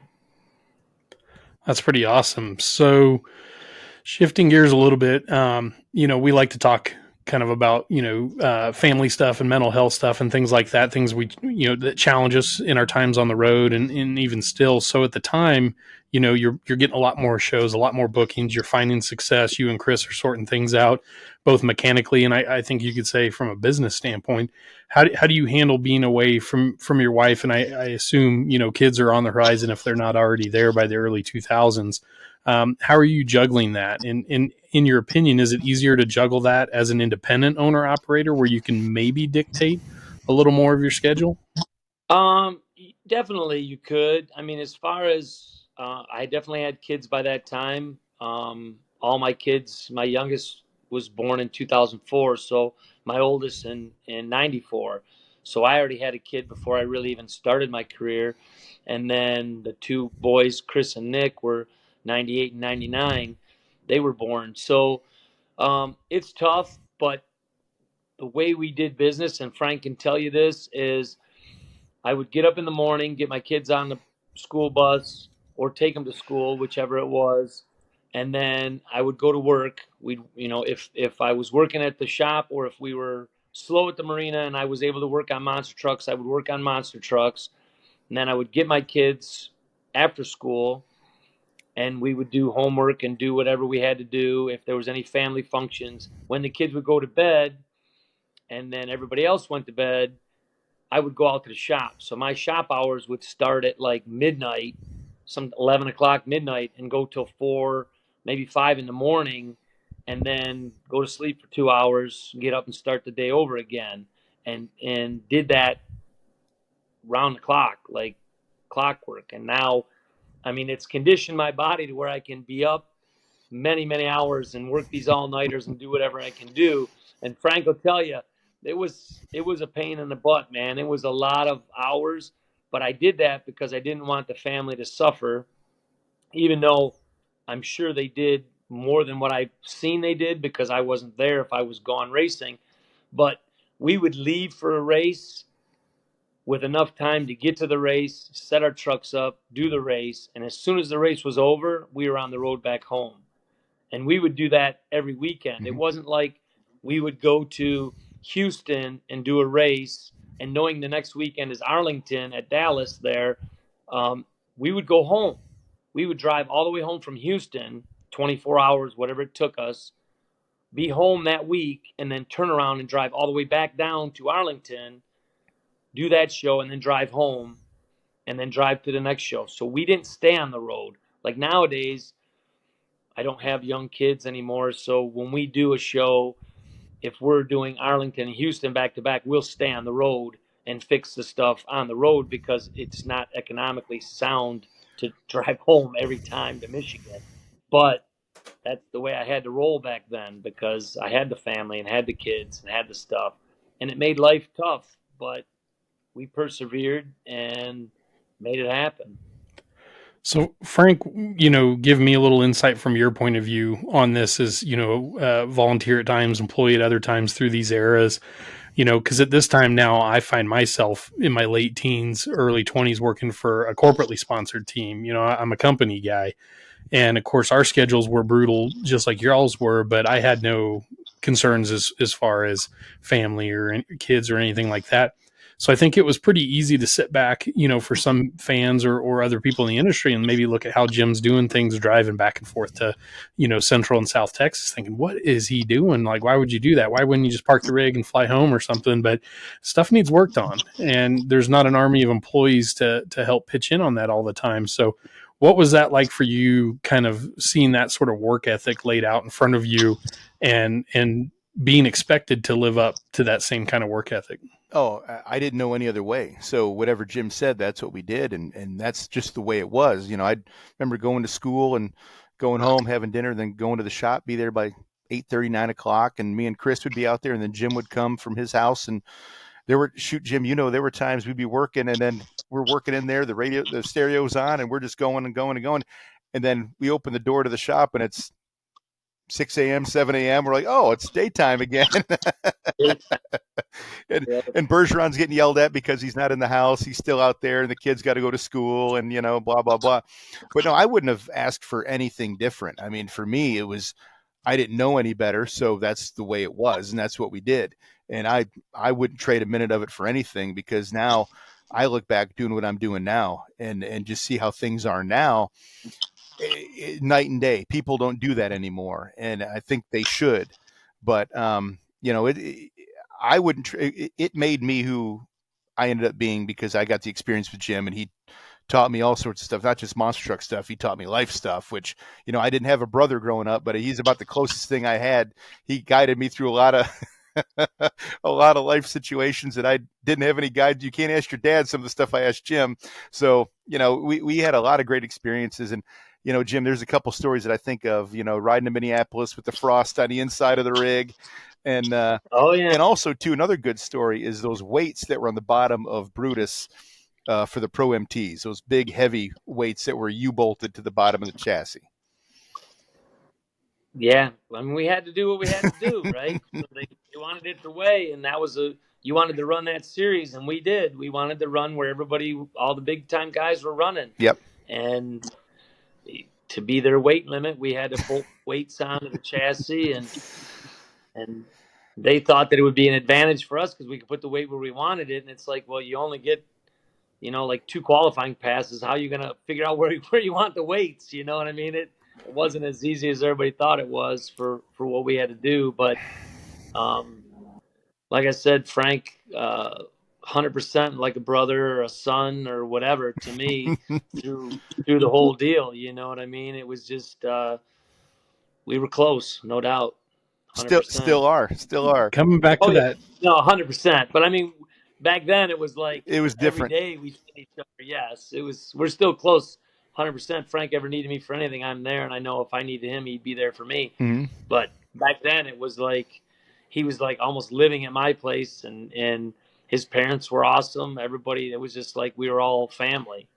Yeah. Oh, absolutely. I can tell you as a parent with 2 younger kids, I immensely respect, how you approach that as far as trying to be present for your kids. And you listen to stories, whether it's, your buddies that raced mud drags on the weekend or somebody immensely huge like Dale Earnhardt Jr. And you hear too many stories in motorsports of absentee fathers because they were pursuing their dream, which I completely get. I mean, I'm not in the house, with my girls right now because I'm out in the garage, recording this podcast. So we all have some kind of indulgence that we, grant ourselves to scratch that motorsports itch we have. But, what we've seen now with you, Jim, and we're going to jump forward a couple of decades, your family's obviously a very big part of the operation right now. But, Chris especially, this is far from his first year driving, but it's hard not to argue with the mayhem identity that you guys debuted in San Diego earlier this year. I mean, this was kind of Chris's coming out year, I think, and really solidifying that next generation Koehler driver for, all of us in the industry, but also fans everywhere. Tell us a little bit about, how you've seen that come along and how you feel about it now. Well, the first, when he first decided that this is what he wanted to do, I was excited, you know what I mean? Because growing up, they loved it, but it was almost, and he'll even tell you this, it was almost like it was an everyday thing, monster trucks, so it was no big deal to them. They didn't realize that, I mean, they felt like everybody's dad had monster trucks in their backyard. It was like, it was just an everyday thing, so they weren't as fired up about it as most kids would be. Like, Frank was excited because it's like, he's seen it and he was super fired up. But my kid in the beginning, they were like, yeah, whatever, it's monster trucks. But then when he decided he wanted to start driving, awesome, let's give you a shot. So he was at college, so he could only drive in the summertime. And his very first year of driving, he was in the truck that Brad Allen drove. Brad Allen took the summer off, and so Chris took his spot.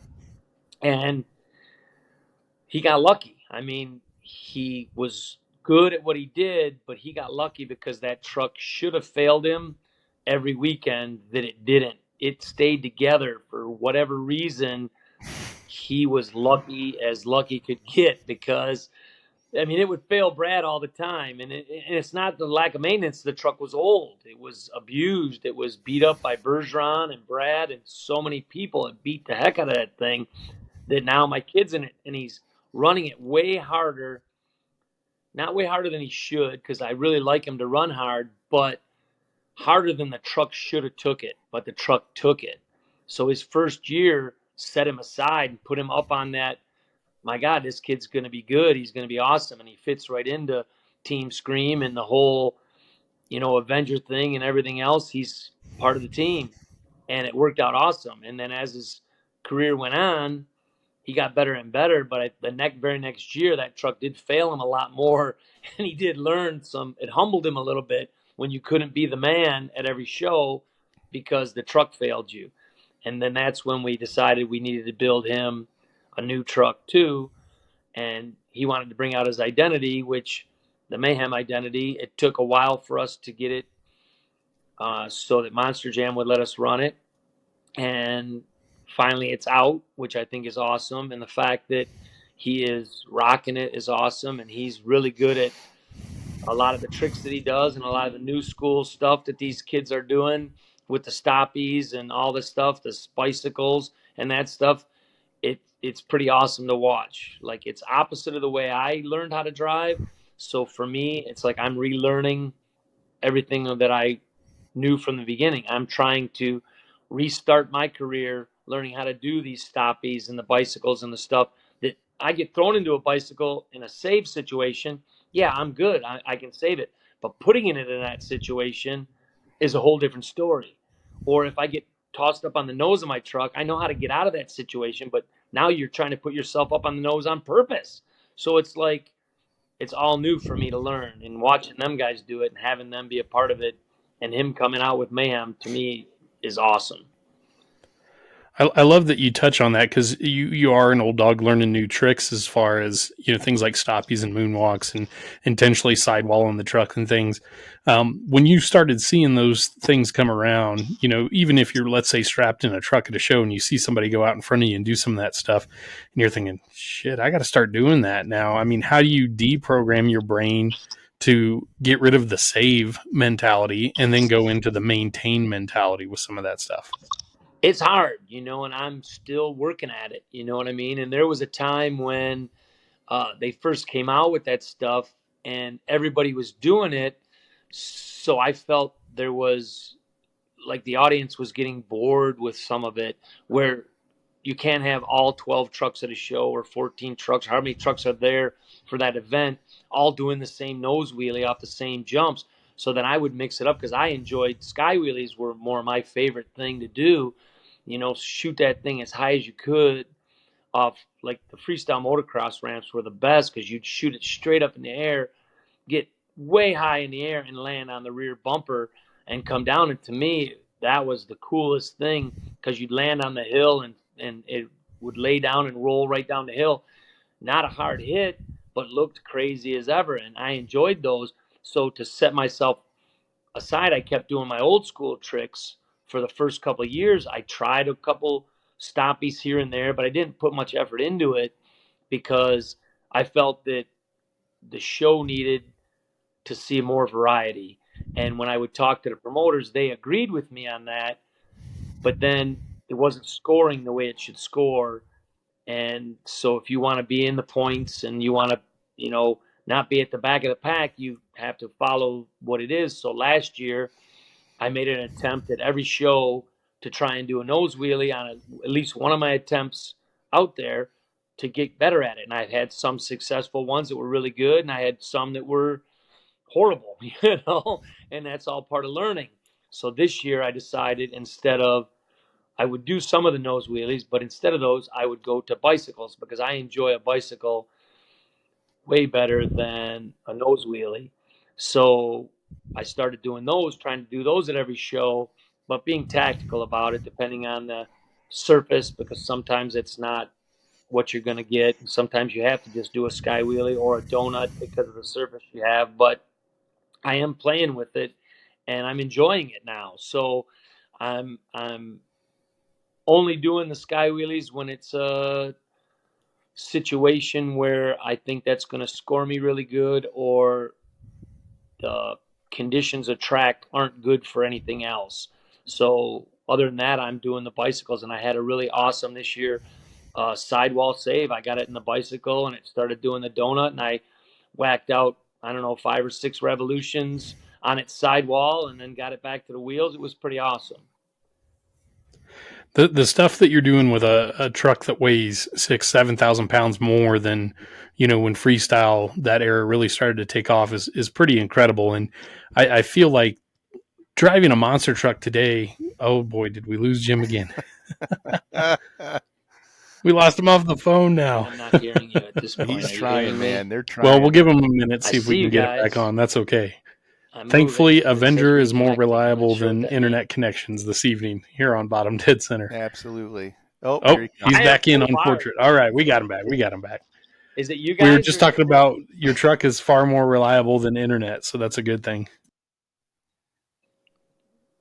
Is it because like my phone shows that I'm online, like I have internet like crazy, but No, you're good. And you know what? We're always learning new things about this damn platform. So we're, like I said, took a few knuckleheads with a bad idea, and somebody let us have a show. But right. in any case, so things have changed so much now. Over these decades, literally, that you've been driving. But which kind of you're feeling about where the sport's going to go from here? You've got your son driving, and people you've mentored driving. And things are going to presumably keep changing. They can't stay the way they are and keep people's attention. So where do you kind of see things going from here? And is we ask people this all the time, is the monster truck industry sustainable moving forward? I think it is. I think that people like the entertainment. I still see the people uh, coming to the show, and it's a lot of new people that keep coming to the show. I think the kids love monster trucks, so I think monster trucks will always be a show that's out there for people to come see, an event to come see. I think the problem is if you price the people out of it, that's where you're going to run into troubles. But right now, I see it still going, and hopefully it gets better. You know what I mean? It gets better than what it is, and it keeps growing. I thought for a while there we were trending on to NASCAR style of stuff, but it turned a little bit a different way, and I don't know if it's good or bad at this point for me, for my career, and how much career I think I have left. Um, I know I'll still be having a great time. And I know that the kids will be doing good stuff with trucks. I just wonder if it's going to be a points race format anymore, or if it's just going to be pure entertainment with freestyle and skill type stuff. It's hard to say. So, and Frank, I'd like to know your thoughts on this, obviously, as well as Jim's. But taking into account like World Finals last year in LA, the racing on that S course was spectacular. I had an immensely good time watching that. Everything after that was a stadium show, which is fine, but the racing was really elevated. That was a good time. What was your guys' impression? In starting with Jim on this, and then we'll go to Frank. What was your guys' impression of that?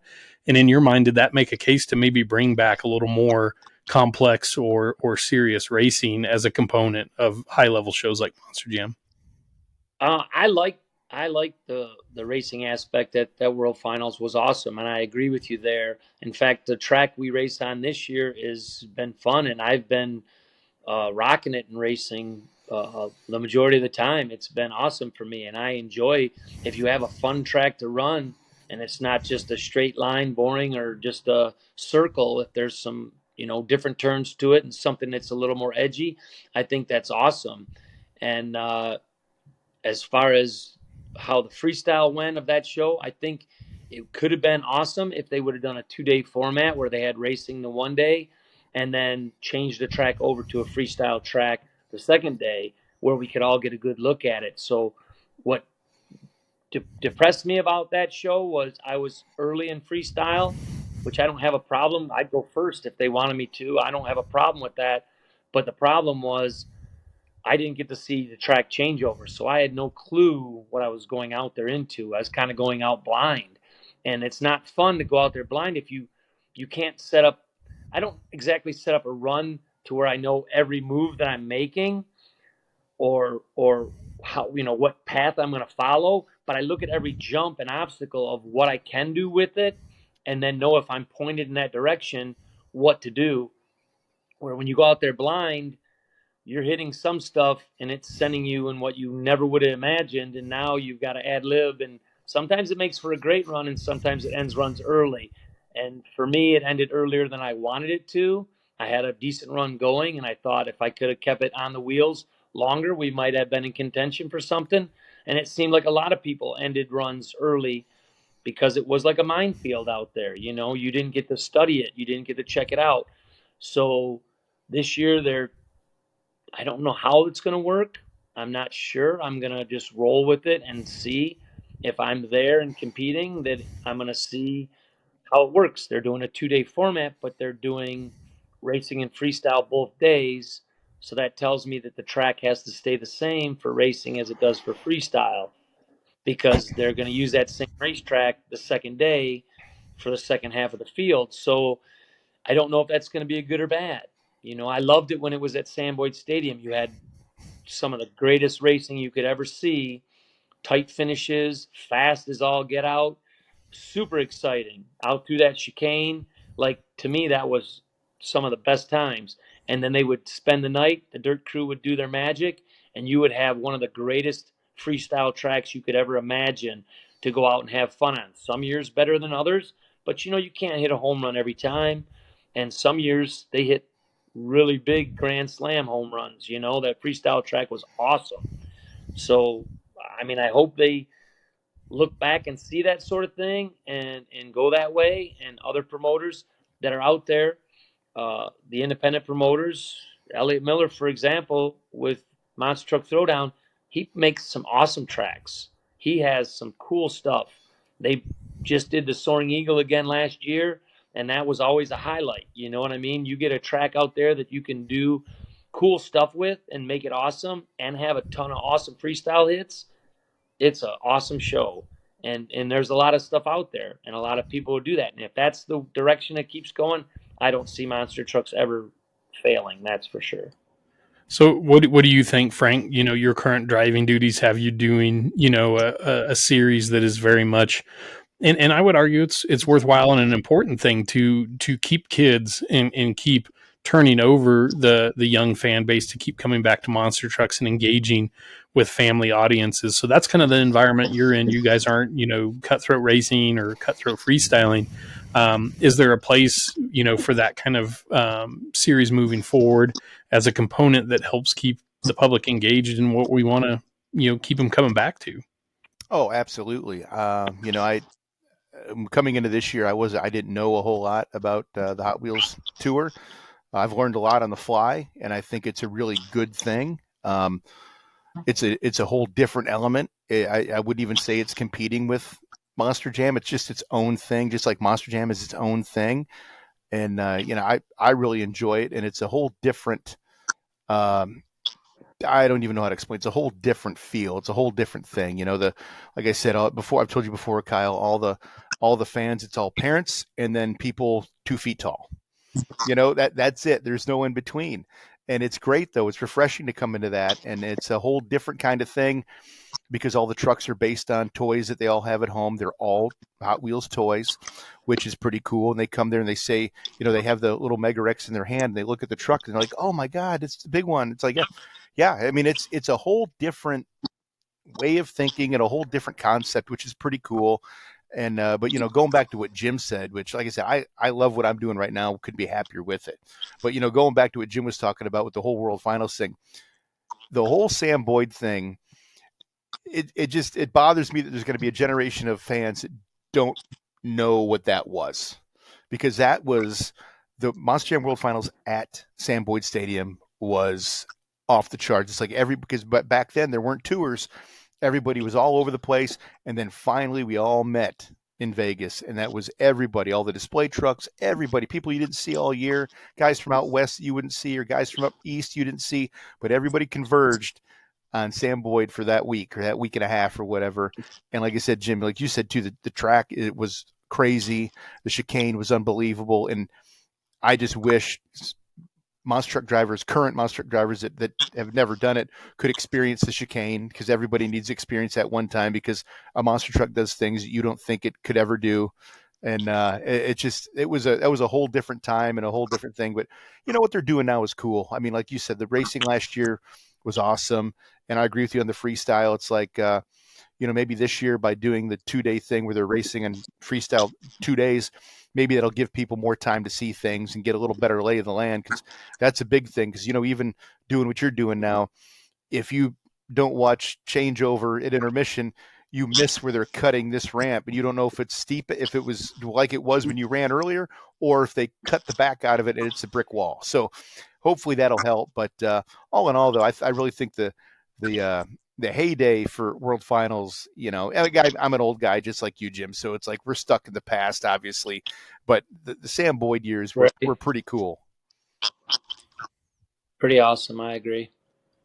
Jim, when you go do shows like Elliot Miller's Monster Truck Throwdown shows, and shout out to our homie Fried Rice, wrapping up his time on the All-Star Monster Truck Tour with High Tide. I think he finished third in points. So good job to Elliot there. But Jim, when you're doing Elliot's shows, I mean, it's a remarkably different kind of show than what you do during first quarter with Monster Jam. So what's your preference? Do you like the kind of consistency and repeatability of the primarily, dirt only jumps that you're hitting at Monster Jam, or does it feel good to go back out and just smash some stuff and just deal with the dynamic changes that crush vehicles present on a track? Oh, it definitely feels good to go out and hit crushed vehicles that are unpredictable and things. I mean, that's why at the Monster Jam stuff, I do the 8-pack backflip more than anything else, because it's unpredictable. The trench box to me is predictable, but they both have their good and bad things about them. You know what I mean? I love them both. I love doing the Monster Jam stuff. They set up some pretty crazy stuff, and when Dirt Crew's on point, it can be a wicked awesome show. And then an Elliot Miller, sometimes they get a little carried away sometimes, and it can be crazy, or it can tear the truck in half. You know what I'm saying? But the nice part is, like, he's, to me, the same level, to where he's the Monster Jam of the independent tour. So, you know what I mean? He sets it up. He puts a show on that's awesome, and it's organized, and we have fun there. You know what I mean? We go have a great time, and it's good to see all the people that you enjoy. There are some promoters out there and shows that are going on that, might be fun for an audience to come watch, but are so unorganized and so horribly put together, and they don't have an idea of even how to set jumps up. And you get there and you're like, oh my God, we got to change this and change that. And it makes so much more work, but you do it because you want the show to be good. I don't go anywhere where I just say, you know what, I'm just going to do my thing and, forget about it. I can't. I want the show to be awesome. I want to look like we're doing a great job, and we want to have the fans happy and everybody happy. So even when we get to those shows, we have to help out and make it better. But as far as hitting cars and van stacks, I mean, I love that. So that's where I started. You know what I mean? Getting to tear through a motorhome, that type of stuff. That's what people want to see. They love it. If you're strapping in to make a freestyle run, advice to all you drivers out there: if Jim Koehler is building the jumps you're going to be hitting later that night, get them belts tight. Yeah, 100%. So when I was, coming up as a crew guy and watching you and Chris run at the jamborees and stuff, you were a very small business. I mean, you have 2 trucks running out there. You're doing your best to make ends meet, and you're trying to make money, especially at a place like a jamboree where you're doing 4, 5, 6 shows a weekend. Your business model's changed quite a lot. 4 trucks doesn't sound like a lot more than 2 to some people, but that's a hell of a difference. And, no doubt, probably a potential for more if you ever want to going down the road. So what's it like being a business person in monster trucks right now? Not just a driver, but being a business person. What's it like today with all those trucks? It's a lot of work. I mean, it's a lot of headaches. It's a lot more than what I anticipated, but it is the career path that I chose.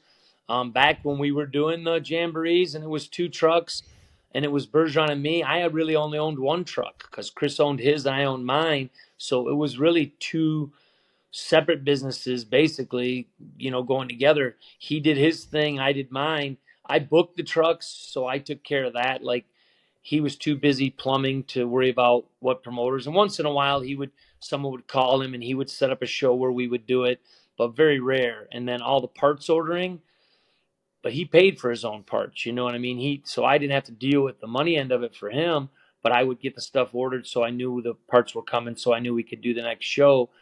But now with Ford trucks, I have a great team and a lot of people on the team that do their part to make it happen. And it's tough, though. You know what I mean? Trying to stay ahead of the parts, trying to keep things organized, trying to keep 2 semis going down the road, 2 trailers going down the road to stay ahead, to stay to where you get the right parts to keep those vehicles going, to know you have spares, to have like I have a account with Ryder just in case the semi goes down. I can rent a semi, just things that you wouldn't think that you would have to have, and things that you wouldn't think that you should know or do. You have to do all that stuff, and it's a lot of work. It boils into way more work than just a couple guys having fun like it started out to be. But in the end, it made itself that way. If it would have never taken off, then we would have just been 2 guys having fun in the monster trucks here and there once in a while. But because it took off and it's something that I love to do and it's a passion of mine, I'm glad that it took off, and I will take on all the work that it takes to make it happen without a doubt. It's just a lot more work than a lot of people actually think that it is. I mean, there's hundreds of hours behind the scenes for us to run 2 minutes or 3 minutes at a show on a Saturday night, but well worth that 3 minutes, I will tell you that. So with that said, and that's outstanding information. I love that. I love hearing things like, the account with Ryder, because no matter what, making the show's more important than anything else. I mean, dump your tow rig, leave it at a shop to get fixed. We got to get a unmarked white Freightliner under this trailer and get this thing to the show, because that's what's got to happen. And I think that's a hallmark of your reliability in the industry, not just your trucks on track, but just your business acumen, the get to the show and perform at all costs type thing. So with a bunch of trucks in the fleet now and a bunch of employees and stuff, you think back to yourself in 2003, 2004, 05, does that change your perspective a little bit of what you were seeing, of a big Hall Brothers operation or a big Bigfoot operation at a track, and thinking, man, look at all those assholes and they got their money and their noses in the air. And I'm not saying I'm not saying you were any of that, or that you were saying that. I'm just saying the perception could have been to a younger person then, just like I had incorrect perceptions of things from my side of the fence. Does it change your perception now where you're like, man, it's not as easy having all this equipment as what I thought maybe it was? Oh, definitely. I don't know if it changed my perception, because my perception, I actually admired those guys.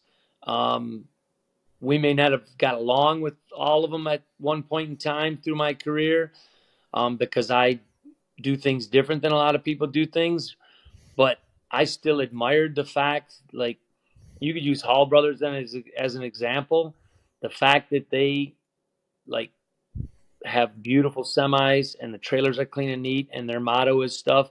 That's a team that if I was a promoter, I would hire any day of the week, because they do a great job. They're presentable. Everything about them is top notch, high class. You know what I'm saying? And that is awesome if you can make that happen. I mean, we're on the messier side because we're working regular jobs still and doing what we do. So, I still run the marina. So, I mean, I still have a regular gig that I have to do while trying to do monster trucks. And Bergeron was still plumbing, and he had his regular plumbing jobs to do while doing monster trucks. So we couldn't devote the time to that stuff. But, I mean, I definitely see the stuff that they would have to do and understand, the amount of money. It was funny once Bigfoot had said in an interview to someone, if you're going to run a monster truck team, we spend this much money on this and this much money on that. And I'm thinking, there's no way you spend that kind of money. But he was 100% right, because like I probably spend $100,000 on diesel fuel in a year. And you would never think that. You know what I'm saying? No one would ever believe that. You would be like, no way do you spend that much money in diesel fuel. But when you run across the country as much as you do, and diesel fuel's $4 a gallon, and your semi gets like 5 miles to the gallon, you're spending some money in fuel. And you would not believe it. You're thinking this is all just going to be a pot of gold, but it's not. There's a lot of money spent to do what we do. And I think that was a lesson for sure learned, that back then I couldn't see it. Well, I definitely see it now for sure. And I have to freely admit, I've learned those lessons in the different direction heading from where you're talking, because I think of myself, as a young crew guy at the same time Frank was a young crew guy. And I'm thinking, well, shit, Tim had me wash this truck and polish the wheels on it. Our stuff looks good. Everybody needs to wash their truck and polish their wheels. And, oh, the airline's flying over right now. Sorry, that's my private plane coming in. I'm heading somewhere. No, but you start looking at it and you're thinking, why aren't these other guys, and it's not that other guys weren't taking pride in their equipment. It's that they had, like you said, other commitments. I mean, if putting boats in and out of the water at the marina takes precedent over polishing your wheels to then give you time to fix the motor in Avenger so you don't miss your next show, that's, and I've now certainly learned that both the second half of my time in the business and also as a parent, you just have to give up time in some places to gain it in others. And there's only so many hours in the day. Exactly. You got to have an order of importance, and you got to have the list there. And if washing it and polishing the wheels is on the list, it's at the bottom. And if you get to that part of it, awesome. If you can't get to that part of it, you still got to make everything else happen on the top of it. And then that's... Well, at the end of the night, your polished wheels on the semi never bring people to their feet quite like your performances on the track do, Jim. So I have to commend you on so many decades now of outstanding performance, behind the wheel of Avenger, but, your team and all the trucks you've been associated with as well. And, I'll let Frank have the last word here with you, but I have to say, from my standpoint, I'm immensely happy to see you again in a conversational setting. It's been a long time, and immensely grateful for you stopping by and making some time for us on an off week when you should be relaxing. Instead, you're out here bench racing with ding dongs like us. So No, I can't thank you enough, man. Not a problem. And when Frank mentioned it, I was like, we were going to try to do it last week, and I just had so much going on. And I said, dude, it is tough for me to do these sort of things. And he goes, you'll have fun. And I definitely had fun, and I enjoyed talking about it with you guys. I love talking shop, man. It's awesome.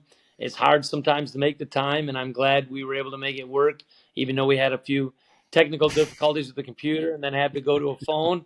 But, yeah, no, it's been an awesome career. And I don't see an end in sight yet for what I'm doing. And as long as I can still run as hard as I want to run, and my body lets me do that, and I still feel I'm relevant, I'm going to keep on doing it, man.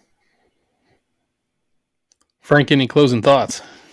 No, I mean, it's great. I'm glad Jim was able to make it today. And it's just one of those things too, kind of like we said earlier in the show. It's like, you saw where Avenger started, and I'm really thankful that I was a part of the early days of it. And then, a lot of people don't know that it's like, when I left Jim's team, it wasn't like a bad thing. Jim's like, hey, I don't have a truck for you to drive, but other people are going to give you the opportunity to drive, so go do it. And that's what I did. So I've told people for years ago, it's not when people leave teams or whatever, there's never any bad thing. It was just like he wanted me to go because he knew I was a better driver than a mechanic, and if I had the opportunity, he wanted me to take it. And it took me all over the world, driving 38 different monster trucks, and who knows, maybe driving one for him again one day. But I would. It'll happen. You know it's going to happen, Frank, for sure. I hope it's going to happen. I hope so. But no, I wouldn't trade a minute of what the whole path that I had, especially with Jim making it happen, because he did make it happen. He probably told a few fibs along the way to get me in some trucks, which I appreciate because I think it kind of worked out okay.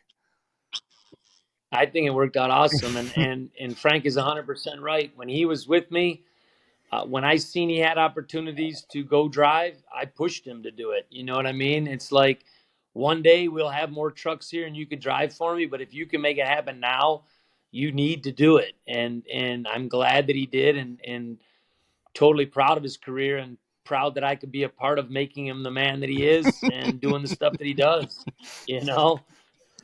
Well, I think that's the mark of a true professional, but also certainly a true friend and a true mentor. So, Jim, we can't thank you enough.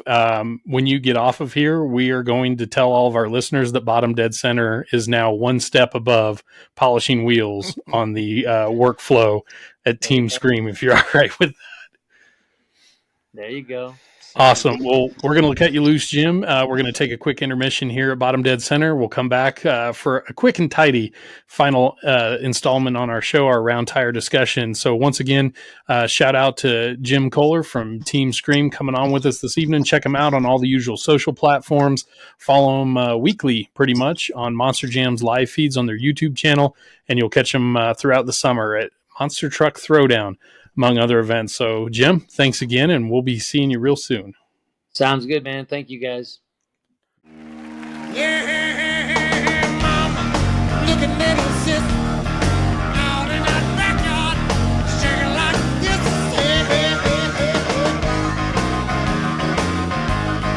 Little sister. Yeah, little sister. What about the neighbors? What they gonna say?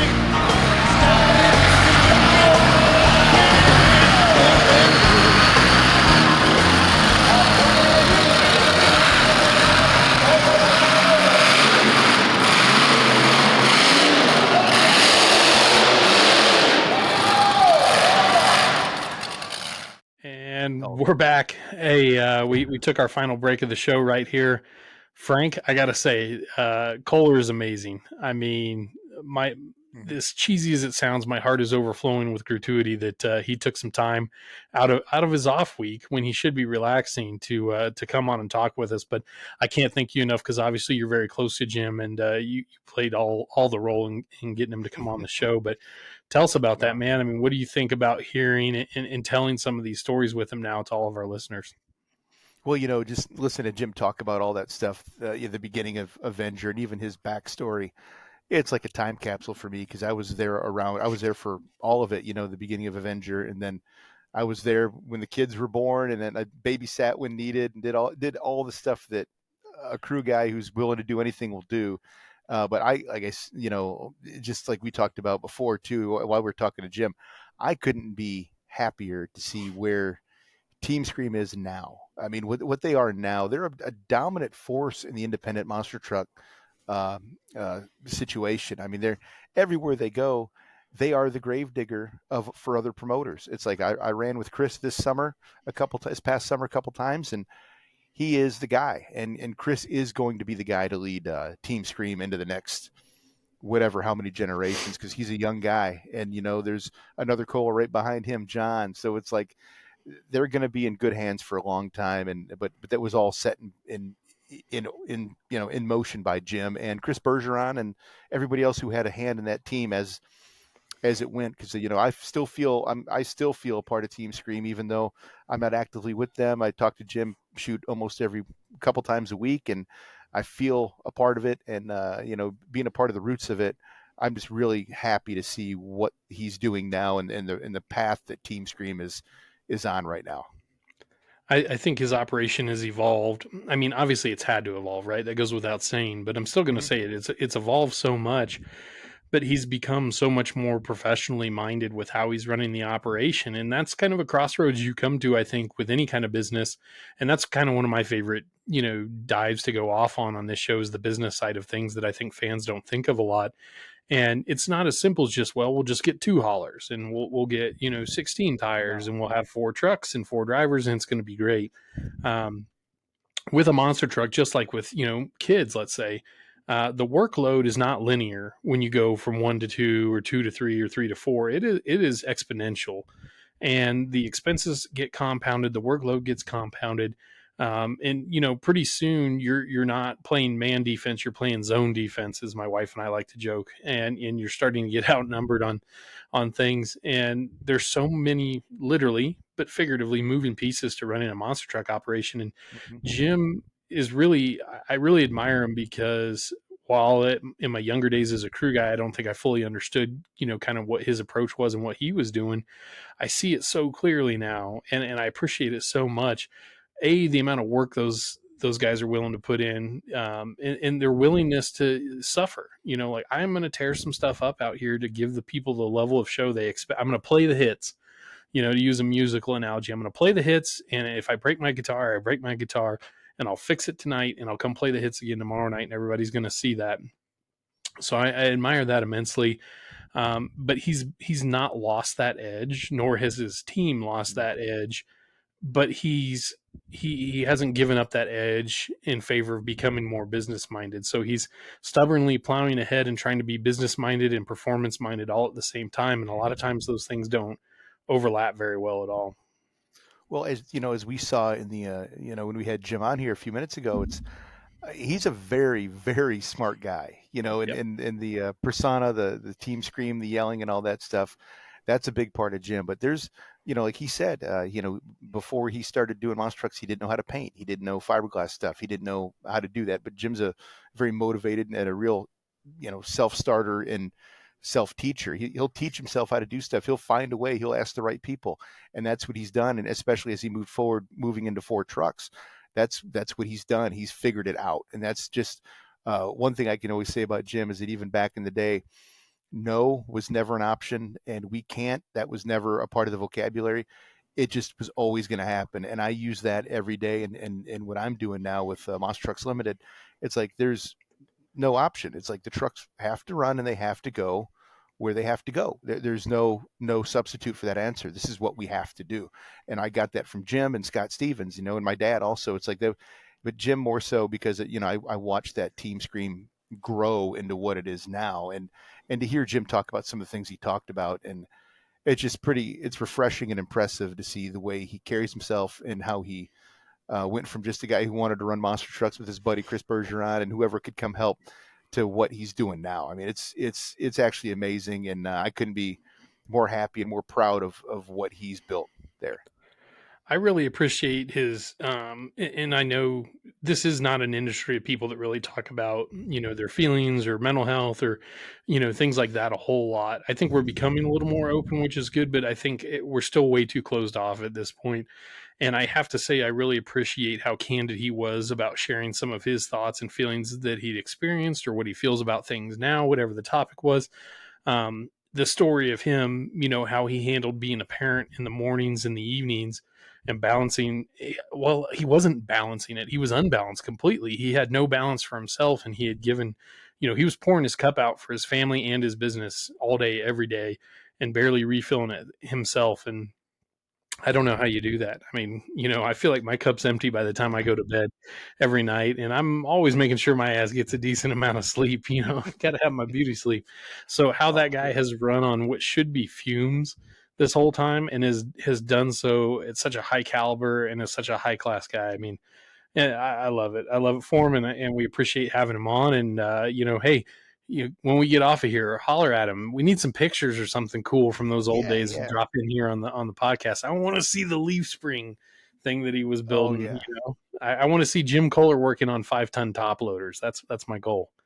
Well, it's kind of funny because I was there as Jim touched on it, in when he was with us, and he talked about how these guys have really nice trailers and everything's clean, blah blah.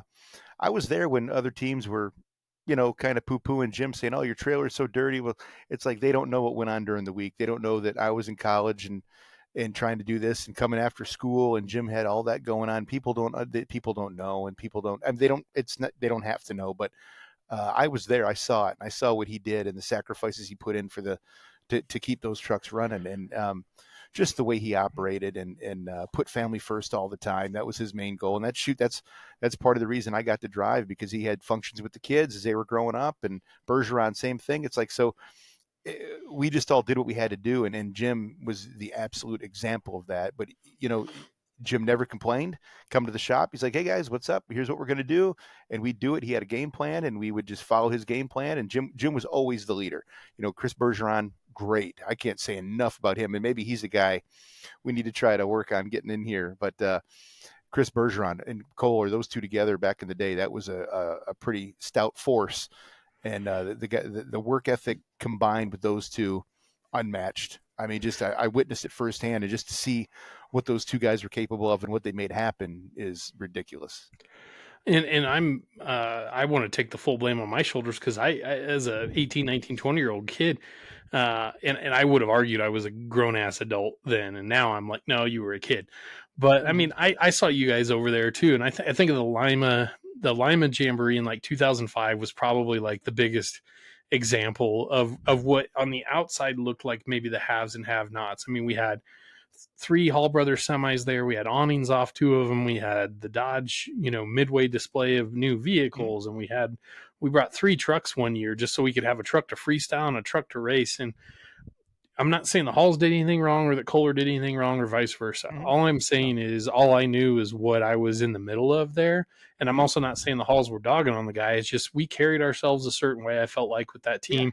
But we also, people had a perception of us that was not correct either sometimes. So ultimately what you have is you have 2 distinctly different areas of the pits, and neither side really understands what the other's dealing with. I mean, the Hall Brothers team's dealing with this massive pressure of carrying a big sponsor like Dodge, which at first you're thinking, oh, it's horrible to have a big sponsor. Well, I'm here to tell you, I've seen it from the inside on 2 big teams, and it's a hell of a lot of responsibility and pressure.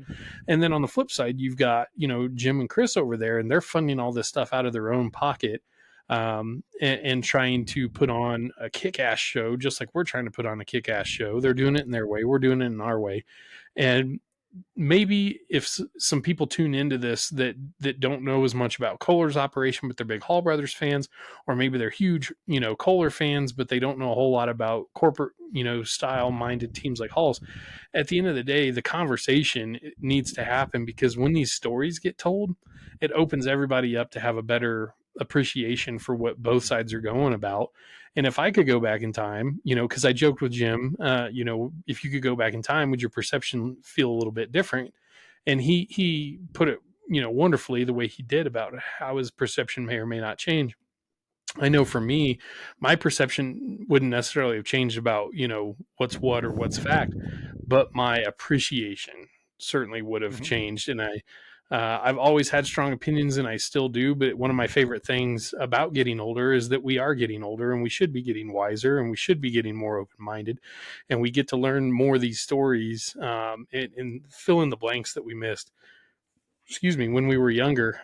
So I think, what a great conversation. It was so good to hear, Jim's side of it, and then to color it in with your experiences too, because we've known each other not super close at times, but we've known each other a really long ass time. And sometimes I forget that. Like sometimes I forget how long ago we interacted when, I don't know what our age difference is, but I know I first met you when I was not even of legal drinking age. So, that's that critical benchmark you measure things off of time-wise. But anyhow, we want to thank Jim again one more time for coming on. Thank you, Frank, for setting that up. Let's do real quick before we get out of here, and I hate to do it without the mats, which we got to address that real quick too, but we're going to do a little round tire discussion. Shout out to Matt Looker. He's got family commitments tonight he's taking care of, and we totally get that. We totally respect it. When you've got a bunch of guys like us that have crazy work and life schedules, we're not always all going to get on at the same time. And then shout out to our buddy Matt Eisen, the Iceman. Had some unexpected health stuff he did not realize was going on, and he caught it. Thankfully, it was actually some pretty serious stuff. I'm not going to, it's not my place to talk about the man's business, but I'll tell you, we love that guy to pieces. He's on the mend. He's getting better, which is good. We love him, and we'll have him back on, as soon as he's ready, onto an OSMT Bottom Dead Center episode. So with that said, Frank, let's get to a quick round tire discussion. We're a little inspired by the NASCAR race at Darlington a few weeks ago, throwback paint jobs.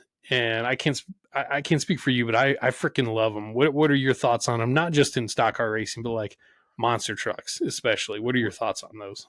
Well, what I've noticed about some of these throwbacks, obviously the NASCAR stuff, the number 5 car going back to the Terry Labonte paint scheme, unbelievable, perfectly done. The 21, the Wood Brothers car with the whole Lotus Jim Clark thing, spot, like you couldn't do it any better. But a little bit of there's a lot of teams that didn't do a throwback, and it's like, if you're going to go to Darlington and you're going to, or Bristol or wherever they do it, it's like you got to do it. Let's come on, So, but other than that, as far as monster trucks go, I love when guys bring back old schemes, but in my opinion, trust me, I don't have to pay for any of it, so it's it's a little different if I'm not paying for it. But what catches me is the little details, like if it's a certain name, but it's the wrong year for the logo on the side of the truck, Oh, yeah. but it's a different body. That's the kind of stuff that catches me, but I totally appreciate the effort in trying to do it. But those are the little things that I catch, but it's like, well, it's just a super fan in me catching something like, oh, wait a minute. When they ran that logo, that font on the door, it wasn't a 89 Chevy. It was this. I mean, that's stuff I catch from being a nerd when I was a kid watching it and just We're still picking out all nerds, the though. details because it's burned into my head that that's what it looked like. But man, I love it. Anytime you can bring back some history, but mix it up with a current truck too. I think, that's something that's kind of cool too, that I think I would like to do at some point with the team I'm with right now is maybe run a current name, but throw a twist of a historic truck or a legendary truck, but make it your own. I think that would be a cool, tribute to whatever truck that you're trying to do it with. And I think that'd be kind of neat, kind of mix things up and, do like a Stone Crusher, but it's got an 88 Ford body and it's got the chrome roll bar, looks like almost like the Virginia Giant, but it's a Stone Crusher, something like that, or like the teal and purple, or the teal and pink Bigfoot paint scheme, but instead of Bigfoot, it would be Hooked or Stone Crusher or whatever truck decides to do something like that. I think something like that would be cool because it would just be like a little tip of the cap to the old school and some of the historic and legendary names and concepts that were run. I think it would be awesome. And I mean, the more attention to detail generally results into knocking it out of the park better. And I mean, the designers at Hendrick and Penske that did, the 5 cars, Labonte throwback or the Wood Brothers, Lotus throwback. I mean, can we talk about the Lotus one for a second? How cool is that? Just the bare facts. A Formula One car driver and team came to the United States to run the Indy 500. And at the request of the manufacturer that sponsored them, were pitted by a NASCAR team. I mean, we're never going to see any kind of a cross-pollination like that ever again because it's just they're too, particularly, specific kinds of motorsports now to crossbreed like that. But as far as a monster truck thing goes, I mean, it's weird to me that some people, maybe there is going to be a bag from Dick segment. No, it's just weird to me that some people, whether they're currently involved or not, and maybe they had a truck or maybe they run a team or whatever, and they want to work so hard to keep from letting people honor some of this stuff, whether it's duplicating a paint job for a special event, they're paying respect to you. You know what I mean? So let's say you had a truck, called Second Blood, not First Blood. And let's say Second Blood was really famous and really popular. And I'm not making any allegations or allusions here. I'm just picking a name. No. But let's say you haven't run Second Blood for 30 years. And then Steve Sims' team wants to paint a Ford Super Duty red and, or get a 79 body and paint it red and put Second Blood on the side as a tribute. I think that's awesome, man. They're honoring the legacy and the notoriety of that truck that old school fans, can appreciate. Now, as far as doing like a throwback weekend type thing, I know that's expensive and a lot of work to try and do for just a weekend.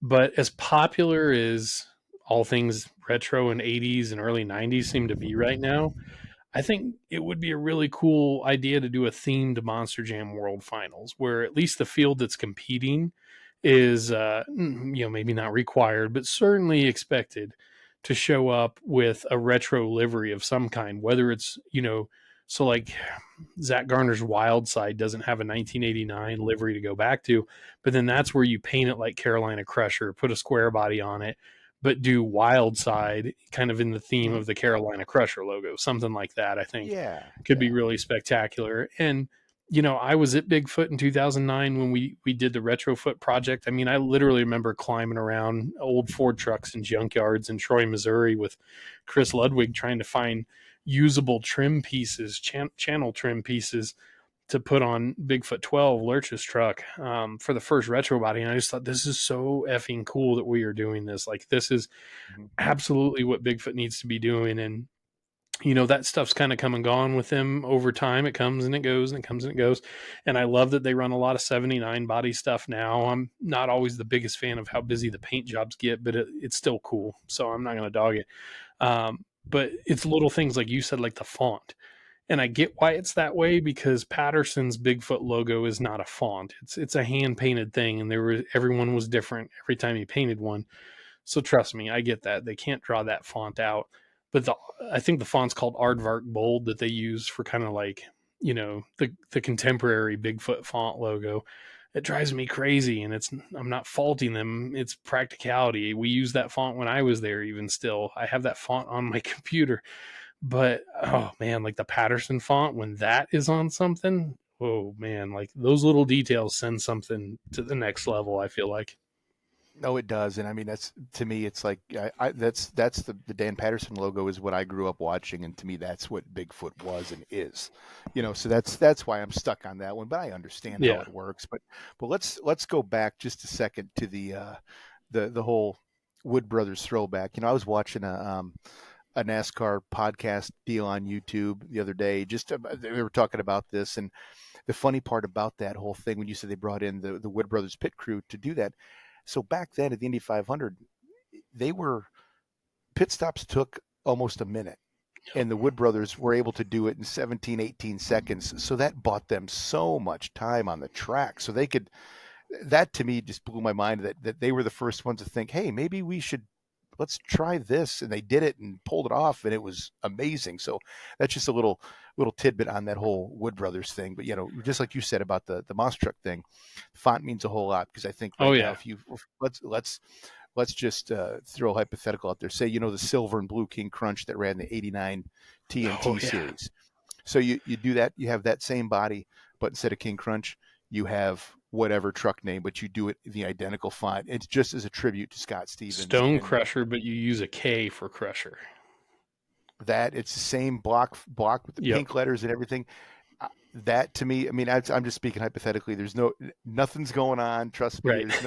I'm just going to clear the air on that one. But I think if you're doing it with the right truck and you have the right relationship with the person that had that truck or still owns the name or whatever, I think you could do it, and it would be unbelievable if you could do it the right way. When Hot Wheels Monster Truck Live goes to Stafford Springs Speedway this year, it needs to be like the 1989 era's Hot Wheels Monster Truck Tour. And I don't mean this crappy soundtrack. I mean, everybody should be running throwback bodies to the TNT days, man. Hey, that would be cool, man. But there's a whole generation out there that loves Megarex and Bone Shaker and Skillosaurus and Tiger Shark. So we don't want to disappoint those guys. But I agree with you. Something like that would be unbelievable, and to run a straight line track like that with these current trucks that are so far superior as far as technology, and to run a track like that now, I think would be unbelievable and highly entertaining. But hey, we'll see what happens. But no, we're going to be in Stafford Springs, so I can't wait to get there and see how it all unfolds. I guarantee if I took my 7-year-old daughter to a monster truck show and she's like, "Where's Sparkle Smash?" I'm like, "Don't worry about Sparkle Smash. This truck's running a throwback Nightlife 2 body." She'll be like, "Where's all the colors and stickers at?" So, I mean, no, I get it. We got to play to the people that are buying tickets now. But, something like that, TNT unfinished business thing, I still think there's a home out there at select shows for doing things like that. And granted, it takes a lot of foresight. It probably needs to be like a big season ending type, thing where there's not an immense amount of pressure to get everything turned back over to a regular body for the next week. Right, like a once a year thing, because there's a lot of, I was paired up with Alex Barden last year, and he explained to me all that went into that as far as the work and all the, the logistics, and just to trying to make all this stuff come together at one time. And that's super hard. That's a lot of things that people don't understand, is trying to, people are like, oh, just throw a body on it. It's not that easy, Kyle, as you know. You just don't throw a body on it. There's mounts, there's stuff to be manufactured. There's work to be done to make it all fit. It's not that easy, but that's not people. That's not their problem. That's our problem. And, but no, I think you're right, though. It needs to be a one-time a year thing, because you don't want to oversaturate it. We've seen things get beat to a pulp, and you don't want to do that with that. So it's like, I agree. It's got to be maybe a one time a year, maybe once every 2 year kind of thing, just to kind of catch everybody by surprise. And but like I say, you do it the right way, and it really goes a long way, especially bringing the history forward to people that may not have been alive when that was even happening, but now they can see it on current trucks and have a whole new respect for it. Yeah, totally. No, I agree. It preserves the specialness of something like that if you don't overdo it. But then when you do it really, really well. And to your point, that's kind of what I saw with like the NASCAR throwback is you had, a third of the field didn't even participate in it. I mean, hell, Brad Keselowski had one of the very best throwback schemes with the Tom's Supra Castrol paint job on his car last year, and he won. And then this year he had a really good looking Castrol livery, but it was very much not not a Yeah, throwback. And yeah, he ran like shit. So I don't know. Maybe there's something yeah. to it, but if I'm a sponsor, I'm saying yes, yes, and yes. Find the font. Let's do it. What do we got to do? Because I think it ultimately, I'm sure it results in better die cast and merch sales than your regular sponsor paint job. And two, the attention you draw, like no one is paying attention to the Kroger 60 Mustang of Ryan Preece when they've got, Ryan Blaney's throwback to his dad or Kyle Larson's throwback to, Labonte or the Wood Brothers one or, any number of those. And I think Chase Elliott's pretty dumpy attempt at, doing a throwback. And I'm not blaming Chase. I'm just saying, their credit 9 union or whatever. I don't know.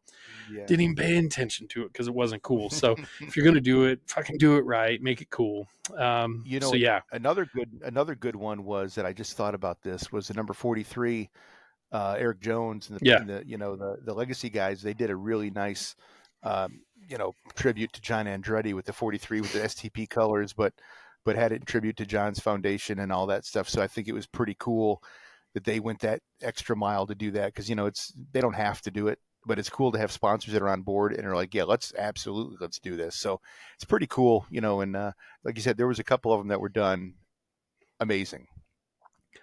I think it's pretty spectacular, like in a world. So obviously I deal, I handle a lot of the marketing graphic design for the company that I work for. And so of course, sticking to companies' brand standards and preserving their logo integrity and all those kind of things is really important. I love that, especially in NASCAR, corporate America is getting more and more on board with letting their logos and their branding get tinkered with for the sake of goodwill towards the fans. And I think they're really waking up and realizing that, if we throw a retro Valvoline or Pennzoil logo on one of these cars that we don't normally use and haven't used in decades, it's actually way cooler than interrupting an otherwise dope throwback scheme with our super contemporary, super modern logo. I think that stuff's spectacular when they do it. You just got to do it right. Bush is, normally Bush beer is a bad word in our household and at my workplace because, we're a Coors house. But when Bush sent Kevin Harvick out in style the right way, Childress let him run the 29 number at the All-Star race and Bush let him use the throwback paint job. And then to change, to keep the Bush font, but make it say Harvick at Phoenix. Those are outstanding opportunities for a corporation to show that they have some humility, some sense of humor, and actually respect their consumers. So I have to credit, the brand managers at Bush that let something like that kind of happen. So as we get ready to close this thing out, let's put us both on the spot. Give me 5 monster truck paint jobs that you would love to see come back in some way or another, whether you're keeping the name integrity or not. And we'll trade back and forth if that works for you. So I'll let you do the honors and you start. Let's give the people 5 throwbacks that we'd like to see. Well, the first one I'm going to start with the best one that I can think of is it's the teal. It's the blue Bigfoot with the teal and pink lightning bolts. That truck was with Eric Meager driving it with the I want to say before they rounded off the front end of the F-150 that had the one headlight and all that. When they ran that thing before Runte took it over with that style body, I think it was like a 97 or 96. Yeah, you're talking the thing, 92 to 96 F series body. Yeah, that thing that when Meager had it, and it had that lightning bolt paint scheme with the teal and the pink. That and it looked so clean and it was so refreshing and just a little different from what Bigfoot had been doing, but it still kept that Dan Patterson Bigfoot block name on there. But they just messed with the colors a little bit and changed things around. It's like Bigfoot was adapting to the changes of the times, and it was I loved it. Even now, it's like I see pictures of that thing and it just blows my mind. It's my favorite easily. I think the trend from all blue to the yellow and red racer to then, the cruiser body you're talking about, to the lightning bolt, to the 97 lightning bolt, all of that was a natural evolution in style that was keeping up with the times that I think was brilliant. And then they kind of lost me when they went to the 98 Super Duty. And that is still objectively a cool paint job, but it was like a needle coming off the record and then you put a whole nother band on. So um, man, I got to stick with a Bigfoot theme here for the first one, but give me Wildfoot again. Bring back Wildfoot. Don't call it Bigfoot. Call it Wildfoot like you're supposed to. That's what I want back. I want a good Wildfoot throwback, and I'm totally fine if it's on brand new, Ford truck sheet metal. But I mean, obviously, if you want to be period correct, give me that arrow nose, 92 to 96 style F-Series body. I think that would look brilliant. That's a hell of a paint job to ask somebody to execute. So I'm always a fan of calling Nick Dvorak, my buddy back in St. Louis that painted so many awesome Bigfoot trucks in the 2010s, get his ass in the booth and paint me Wildfoot again. That's what I say. Yeah, I couldn't agree with you more. Wildfoot was awesome, especially it was such a departure from what they were doing. And then all of a sudden that shows up at that first Penda race of the year. You're like, what is this? It's like a teal and a white with what's going, it was so much happening. You couldn't take it all in as a little Bigfoot fan when you're a kid. And it was pretty sweet. But my next one has got to be, I'm partial to Scott Stevens and guys like Jim Koehler and all that stuff. So I'm going to lean a little bit on those, but a sleeper in the old school bodies, I think, was the white, yellow, and blue Auto Value King Crunch that Scott ran in, I would say 92, and then 93 went back to the blue. But that white one was kind of cool because it was so far off the beaten path from what he'd had. He'd had the blue and yellow Auto Value with the yellow around the wheel wells, which was staple for King Crunch during the TNT and the early Penda days. But when he jumped to that white body, extended cab and all that, it just had a cool look to it. The white extended cab body with the racerbacks, what he had when I saw him race in Kansas City at Arrowhead in 92, which some footage of that coming down the pike eventually on OSMT. That was probably the defining show of my childhood. I loved that show. And Scott ran there, ran good. Finals of finals of straight line racing. He might have even won. And then I think he was semifinals in turning course. So that's a good pick. I like that. I'm going to lean into, teams that I've done stuff with as well. I want to see the 2000 era Executioner come back, 2000, 2001 with the flame paint job. Very short lived in terms of Executioner liveries. It was a little detailed. It was a little busy, but I'll tell you this. I've seen that paint job up really close and personal because when I worked at Hall's, I think we had a bedside from that body up on the wall in the shop. And then in an old storage trailer out back where we kept our fuel barrels, you'd have to go back there with a forklift and a pallet and fill up all your fuel jugs for the weekend of methanol. The cab from that 96 era Dodge body was in back there.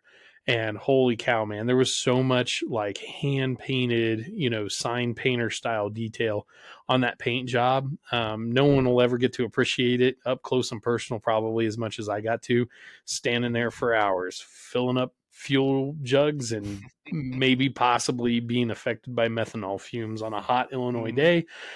I don't know, but I sure like that paint job. So that's vote number 2 for me. I would have to. I couldn't agree with you more. The Executioner stuff, even right when they before they went to Dodge, it still looked really cool, and it was real simple to the point. The checkerboard was awesome, and the font they used for Executioner was spot on. It was so perfectly done, and probably almost by accident. They're like, "Oh, this looks cool. Let's do this," and then next thing you know, you got Executioner. It looks awesome. Yep. But I'd say my next one is another sleeper here.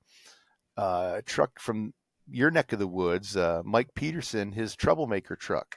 I thought that thing looked cool. It was that stole that one from me. I love it.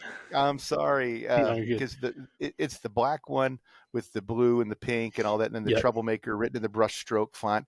It just looked really cool, and I got to go into shows with Scott Stevens in the early '90s, and Rob Grossman. Got to spend some time with Mike Peterson, and I'm telling you what, Mike Peterson, salt of the earth guy, very, very nice guy. And he and I reconnected just recently on social media, and he is the nicest guy ever and has nothing, he just got out of monster trucks because it was time. He had Yeah. young kids, and he didn't want to make that transition. His truck was cool because he was just like very similar like what Excalibur was doing. He had a tube frame truck, but it still had leaf springs. He had one Custer shock on each corner, one Swayway shock in each corner. That thing was right there to where it could still run with everybody. But he just never wanted to make that turn to go full race truck, especially being based in Wyoming. It had to be Oh, a yeah. tough deal for him to go anywhere, because where I saw him, he was in Richfield, Ohio, which is, basically Cleveland. He's Yep. from Wyoming. He's out there. He was out there. Mike Welch was there at the same show, and Scott Stevens trucks. It's like, man, those guys, the miles.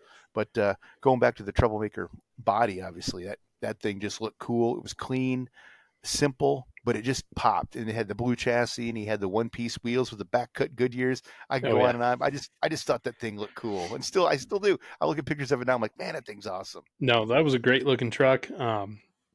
Where they were from in Green River, Wyoming, it's on Interstate 80, but it's in a tough patch of land out there. They get a lot of bad weather, a lot of road closures. They were probably doing shows far from home because A, the roads were probably frickin' closed here, and B, you might as well stay away from all this bad weather out here and just keep making some money. But no, that's a good one. We should do a Troublemaker episode. There's a gentleman named Paul that lives out in Green River that's a big monster truck guy and an OSMT member. And I know he's had some connection with them. You sounds like you've connected with Mike Peterson. Of course, I saw him at USA shows as a kid in Kansas City. I mean, how do you get from Green River, Wyoming to Kansas City to run a stadium show? That's pretty awesome. So those guys covered some ground. Holy smokes. Crimson Crusher. I want to bring back the 78, 79 body Crimson Crusher. I know, I spent time working with Greg Adams on some stuff back in 2008, early 2009. And we were the Bars Leaks team at the time. So no Crimson Crusher stuff. And I don't think of course he never had the truck while it had the 78, 79 body on it, but I know he really dug that too. And give me a Crimson Crusher, man, like gold metal flake, those wheels. Give me that candy, metal flake, maroon paint job, the good custom lettering. You could probably skip the flip top body if you need to. I understand things are the way they are these days, but with the mold for that body being so prevalent now, I think that would throw some chrome on it. That'd be a good looking truck. Absolutely. I mean, that truck was awesome until you rolled it over. Where's it in Louisville back in the Louisville. day? And it was a shame when he rolled it over because he brought the next one out and it had the 89 or whatever, 88 or 89 Ford with the whole nine, basically what everybody was running then. And it was cool, but it just didn't have the same power because he had there's the same, when I say the power, it didn't have the same Pop. grab you kind of feeling as that first one, because he had his wheel wells were a little bigger and he had the fender flares on it. It just had a little more detail to it. It was still both of them were awesome, Really well put together. I couldn't agree with you more. That was that's a beautiful pick. And what you're on number 3? I'm getting ready. So you're coming up on 4 now. 4, man. I thought this was going to be easy, but now we're getting down to brass tacks now. Yeah. So it's like, man, it's like I already rattled off my favorites for the most part, but I'd have to say, what I thought was really cool, and this goes back to the whole the era of the Copenhagen Skull Crusher. But man, I'll tell you what truck that was really cool when I was a kid that I thought was done the right way, and obviously Golden State did things the right way all the time back in their heyday. But man, that Ecology Eliminator was a cool truck. So which paint job do you want to bring back, the red one or the primer?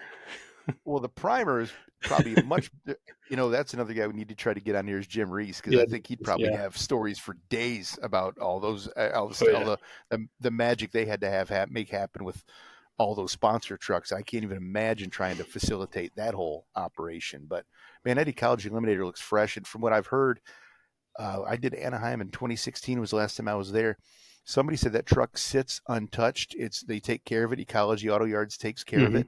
And they have it as it was, because I know towards the end of its career with Golden State, it ran as the Copenhagen Skull Crusher, but they painted it up like that. But I guess now it's back to the Ecology livery, and it looks identical to when it did in Anaheim and all those prime time events that it ran back in. Shoot, it was probably 89 or 90. Man, that thing.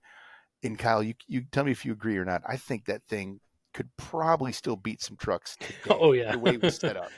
I mean, if you're going to let them run 40 over like they were supposedly running, then yeah, on a Yeah. 572, I think they're probably going to be able to go out and hold their own in certain Mm. circumstances. Definitely. All right, so I'm on to number 4 now, and I think I've got both of mine. I'm trying to pick ones that haven't been done. Because obviously if they have been done, it's kind of a mute point other than just saying I want to come back. But I got kind of a rare one here, not expressly old school, but still pre 1999. There's a photo that was on Eric Stern's website back in the day. I think he took it, and it was a barefoot truck racing at the Rosemont Horizon, like one of Fred Schaefer's barefoot trucks racing at the Rosemont Horizon. But it had like the Mopar Pro Stock coloring to it, like the Mopar parts color scheme to it. And if I can find the photo, I'll drop it in here. I know exactly But what that you're talking it about. was, a Dodge Ram, and it had red and stuff on it, but it had like the blue and the yellow and the red with the white. And the barefoot script was totally different.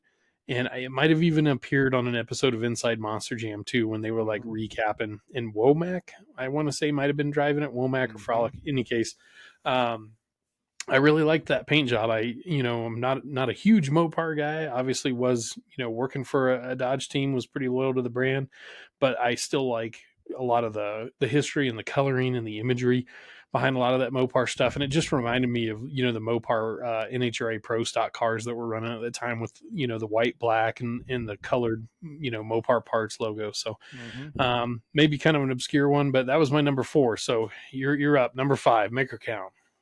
Well, right now, I mean, I'm, you brought that one up, and it brought back a bunch of other concepts that I'd thought about. I'm like, oh, wait a minute, okay, that one. I had forgotten all about that until you said something about that barefoot truck, and I'm almost guessing that was probably an angle because I think that might have been in the Paul Schaefer era when when that body Maybe. ran. Might have That been. might have been probably an angle to probably secure some future or potential sponsorship. I'm Yeah, guessing, it could have been. but two trucks. I got to give number 5. I got to give him I got a tie for number All 5. right, A and B. Yes, A is the black Invader truck. Ray Prokowski's Invader, the Yeah, black one before he went to the Monster Wars deal. I thought that looked cool because it was stuck a little bit in the late 80s, but it looked cool the way it was done, and it was very simple and clean. And I think you can do a lot with simple and clean if you do it the right way. I guess we're yeah, using that term a lot during this, if you do it the right way.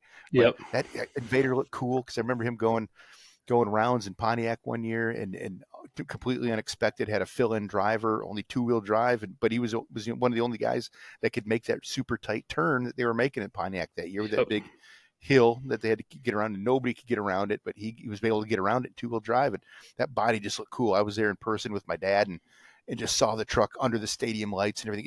It just had a cool, like a 70s nostalgia funny car, 80s funny car kind of look to it. I thought that was kind of neat. And the other one has got to be, and I know this is a one out of left field, is the purple and orange Monster Patrol body that Brian Bartle Oh ran. yeah, That thing was sweet. I saw it in person a couple times. It just was cool, and he had the orange wheels. It was he. I mean, he went all in on that, and yep. but it looked cool because it was so different. And you could have probably gotten away with the green, and it would have looked great as well. But man, that purple and orange, I don't know if it was the shade of purple he used and the way the orange crossed with it, but it just really stood out to me. I don't know where the idea for choosing that color palette for that version of Yeah. Monster Patrol came from, but I think I can say this. In fact, I know I can say this, and even if it pisses somebody off, I don't care. But Monster Patrol, unfortunately, is one of the most bastardized names that our sport has ever seen. From the highs of really good, strong Monster Patrol trucks to a hunk of junk that's all black with a Monster Patrol sticker on the side. And if you're one of the offenders and I'm offending you, I'm not sorry, because Monster Patrol is one of those names that always deserve to be carried with some class and some glory. And Barthel did that. I think that was a good looking, and he made it his. Like, you never saw that before or since. It's instantly recognizable as being Little Tiger, as Monster Patrol. And he went, like you said, he went all in. I mean, the wheels were the right color, all the detailing was right on it. That was a sharp looking Monster Patrol there. So I like that. I like your A and B. I'm going to mirror a little bit of your A and say I want the yellow Invader back with the cool like 80s hair metal style Yeah. font for Invader on the side that Matchbox, I guess Matchbox probably drew it, with the weird pink, vaguely spaceship like artwork on the hood and the roof. I think you could also church that design up with a little more activity, like on the bedsides and in different places. But I mean, for my money right now, if I was to just launch a monster truck team from the ground up, I'm calling it Monster Wars Racing, and I'm doing Invader and I'm doing First Blood. As long as nobody tries to stop me, I'm doing Invader and I'm doing First Blood. No one below the age of 40 or 45 knows what the First Blood reference even is, anyways. Right. Doing those, and then if I can pick a B, it's the Taurus livery that ran during Monster Wars, which I don't know why I've always called it this, but I always called it it's the barbecue label Taurus, because it looks like bullseye barbecue sauce. Like it definitely looks like they had a barbecue sauce sponsor, and like even with the the gentleman that might have a secondary career in the adult film industry dressed up in his Taurus regalia and cracking whips and stuff like that. I don't know if I'm going to bring that part of it back, but I definitely like the paint job. Right. Oh, I couldn't agree with you more too. I mean, that's, we could almost probably have a whole episode on Monster Wars, because that was a pretty sweet in between area. I mean, you got to think though, what they did with all those popular trucks that were the same forever, like same for our childhood. They gave them just a little bit of a tweak, like Carolina Crusher. They changed it just a little bit. They changed Equalizer just a little bit. They changed them all just a little bit. And it was cool, because you could see what they were trying to do. They're trying to transition into that next step, because all those trucks ran the TNT or the US Hot Rod stuff before that. And then there was a little gap in TV coverage. Then all of a sudden Monster Wars showed up. And I respect what they were trying to do, because it stuck, because it resonated with me, and I'm sure it did with you, growing up watching that. It's like, wait a minute, that's Taurus, but that's not Taurus. It was the 90s. It had to look like we were in the 90s now. It couldn't look like we were still in the 80s. Also, I want to let everybody know Bottom Dead Center has made it exactly 0 episodes since our last Monster Wars incident. I'm going to create a graphic for that right now. Instead of how many days since the last on the job fatality or whatever, we're going to say it's been 0 episodes since we talked some kind of Monster Wars. So expect more of the same. We're all Monster Wars fanboys, but hey, we've put a long evening in here on Bottom Dead Center. But Frank, I thank you for the time as always. This was an excellent episode again. Shout out to the Mats that couldn't be with us, and a big shout out to Jim Koehler, Mr. Excitement, and to Chris Koehler as well for helping on the technical side, doing everything he could.